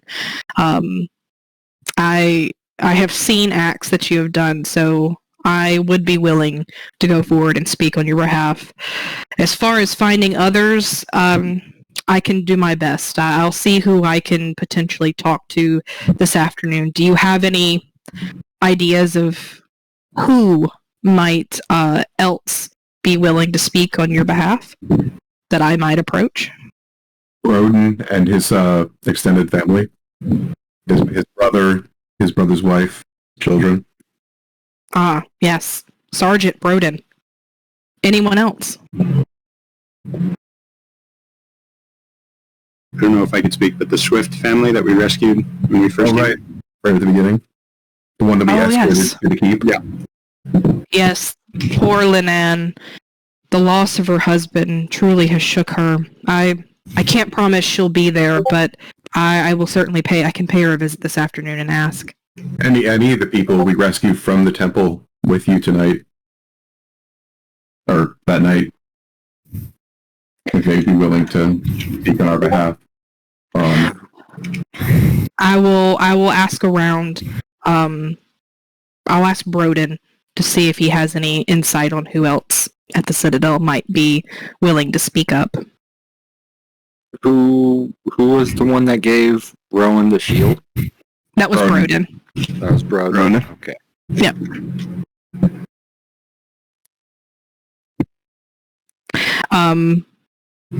We appreciate any reaching out to people and have a lot better connection to most of them than we would have. I will be happy to make this request on your behalf. I again caution you as you move forward. I have seen. I know that this town is not always the most pristine in morality, but that does not mean that there are not good people here. And as you mentioned earlier, that although sometimes our decisions that we make poor decisions, intention is everything. We all make mistakes, and we all make decisions sometimes with muddled intentions. Don't forget that when you're considering those in this town, that intention, even when doing something that others consider wrong, means it matters. A different note. For it, let's go take a look at some gravestones. See if we can notice any there. Rowan, didn't you have a few questions for the father? Yes, I did. Okay. For it, let's take a look around the ground, see if we can't find any of interest. Well, Bueller thanks the father one more time before joining me. Okay. While y'all kind of walk out, Rowan, do you want to do... You can either have the conversation now, or you can plan... You can ask for him to come back at a different time. It's totally up to you. I think it'd probably be better if we just did it, like, off camera. Okay. So that way we just focus on the narrative progression stuff right now. Okay. We'll say that you stop and you have about a 20-minute or so conversation with him at this time, and we can talk off camera and you can maybe report what that was when we next session. Yeah, that'd be cool. Do a summary of it. Sound good? Yep. We can just focus on the investigation that Darugul and Ferd are doing. Yep. Okay. So Darugul, Zal walked away for a second. This is not the. So you're looking at the grounds. These. Are you going to the graveyard? Because this is not the graveyard. Yeah, we're going to the graveyard. Zal, are you here? Or did you leave still? Okay. Oh, okay.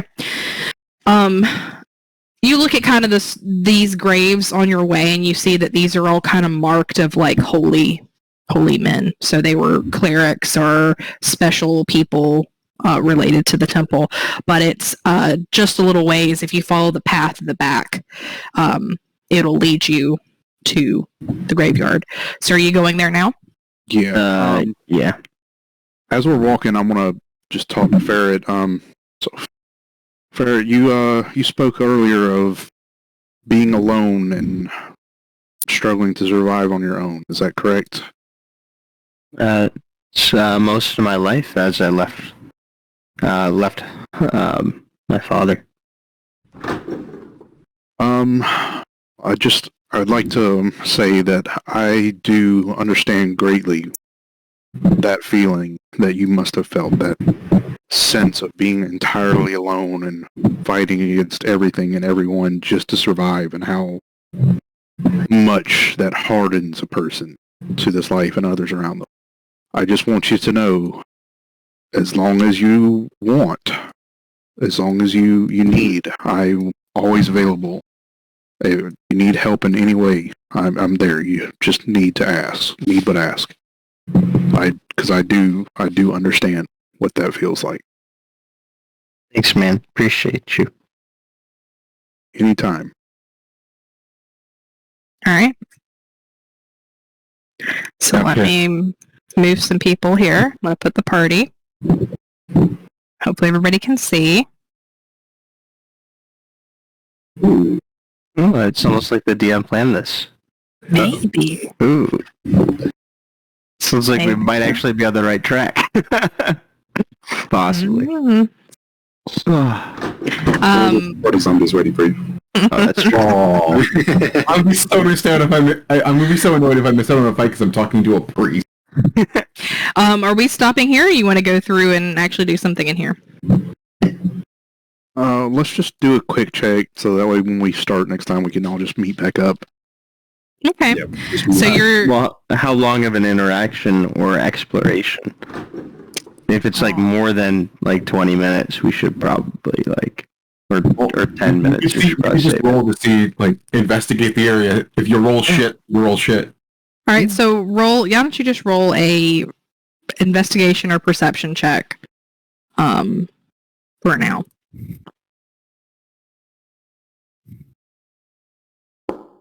Oh, nice. Good job. So this is a really big area, right? It's got enough history in this town that you can imagine there's quite a few people buried here. You see a bunch of, just from standing outside the gates, looking out, you see there's quite a bit of tombstones to look over. Depending on what you're looking for, you feel like you might actually you could spend quite a bit of time here looking at very specific things. It's not something that you can just glance. Looking for like any recent graves, anything that might have been recently disturbed. Looking for that name, obviously, like either Geas or Ghost. And then I'm most interested kind of in the back, whatever is the furthest from like the town, and especially if there's any more carvings that look slightly recent, that would help kind of hint. So I'm going to go ahead and bring Rowan on this because you would have spent like 20 minutes with him.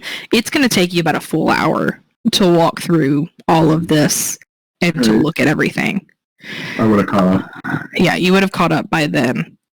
And y'all are sure you want to do this and not bring the whole group as a group activity? Yep. It's just... Okay. You could do an initial investigation and then like we need to come back later because yeah. So initially from this first hour, so you're now caught up with the other group. It's 2:00 right now for everybody. Or we'll say by the time you get back to the tavern, it's 2:00. From your initial look through, you do see a couple of newer graves. None of the names stand out to you. Some of the graves are quite old and have broken in part some of the crypts, some of the tombs. Some of the things are hard to read. Some of them have stuff growing over them. It's not the most well-kept area, and it has recently rained. You do see kind of a building over to the far left that looks kind of like to be a mausoleum. You see that there is a front and back gate that don't appear to be locked, and that the left side that's fenced in has kind of a broken area, it looks like, that has just kind of crumbled from some kind of destruction long ago. I can't, without being very specific, I would not recommend, I can't give you anything more, just based on a very generic look through. I feel like we're going to enter combat if we go too far in. Or just big plot point. So I think, should we send Rowan off to gather the party, and that's the way that they meet up? Sure. I think that's probably going to have to be the next session thing. Yeah. I think so. But so for next session, is someone going to run and grab the party? You're all going to go back to the tavern and exchange information and come back? What is the plan? Yeah, might as well. What time? Was there a firm time set for when we had to return to the prison? It's going to be at 6 p.m. Okay, so we have 4 hours. We'll say by the time if y'all are going back to the tavern to meet up, it's 2 p.m. at the time that you all arrive at the tavern. Okay. I feel like we should probably at least give a good college try at investigating the graveyard. So let's send Rowan back to get the others. Me and Fert will continue looking while we're here. And then however long it takes for us to scavenge the graveyard, and then we'll return to the tavern after we've done that, and then turn for it into the prison. Okay. All right. We will continue this next time. Cool. Hope everybody enjoyed this different Thank you,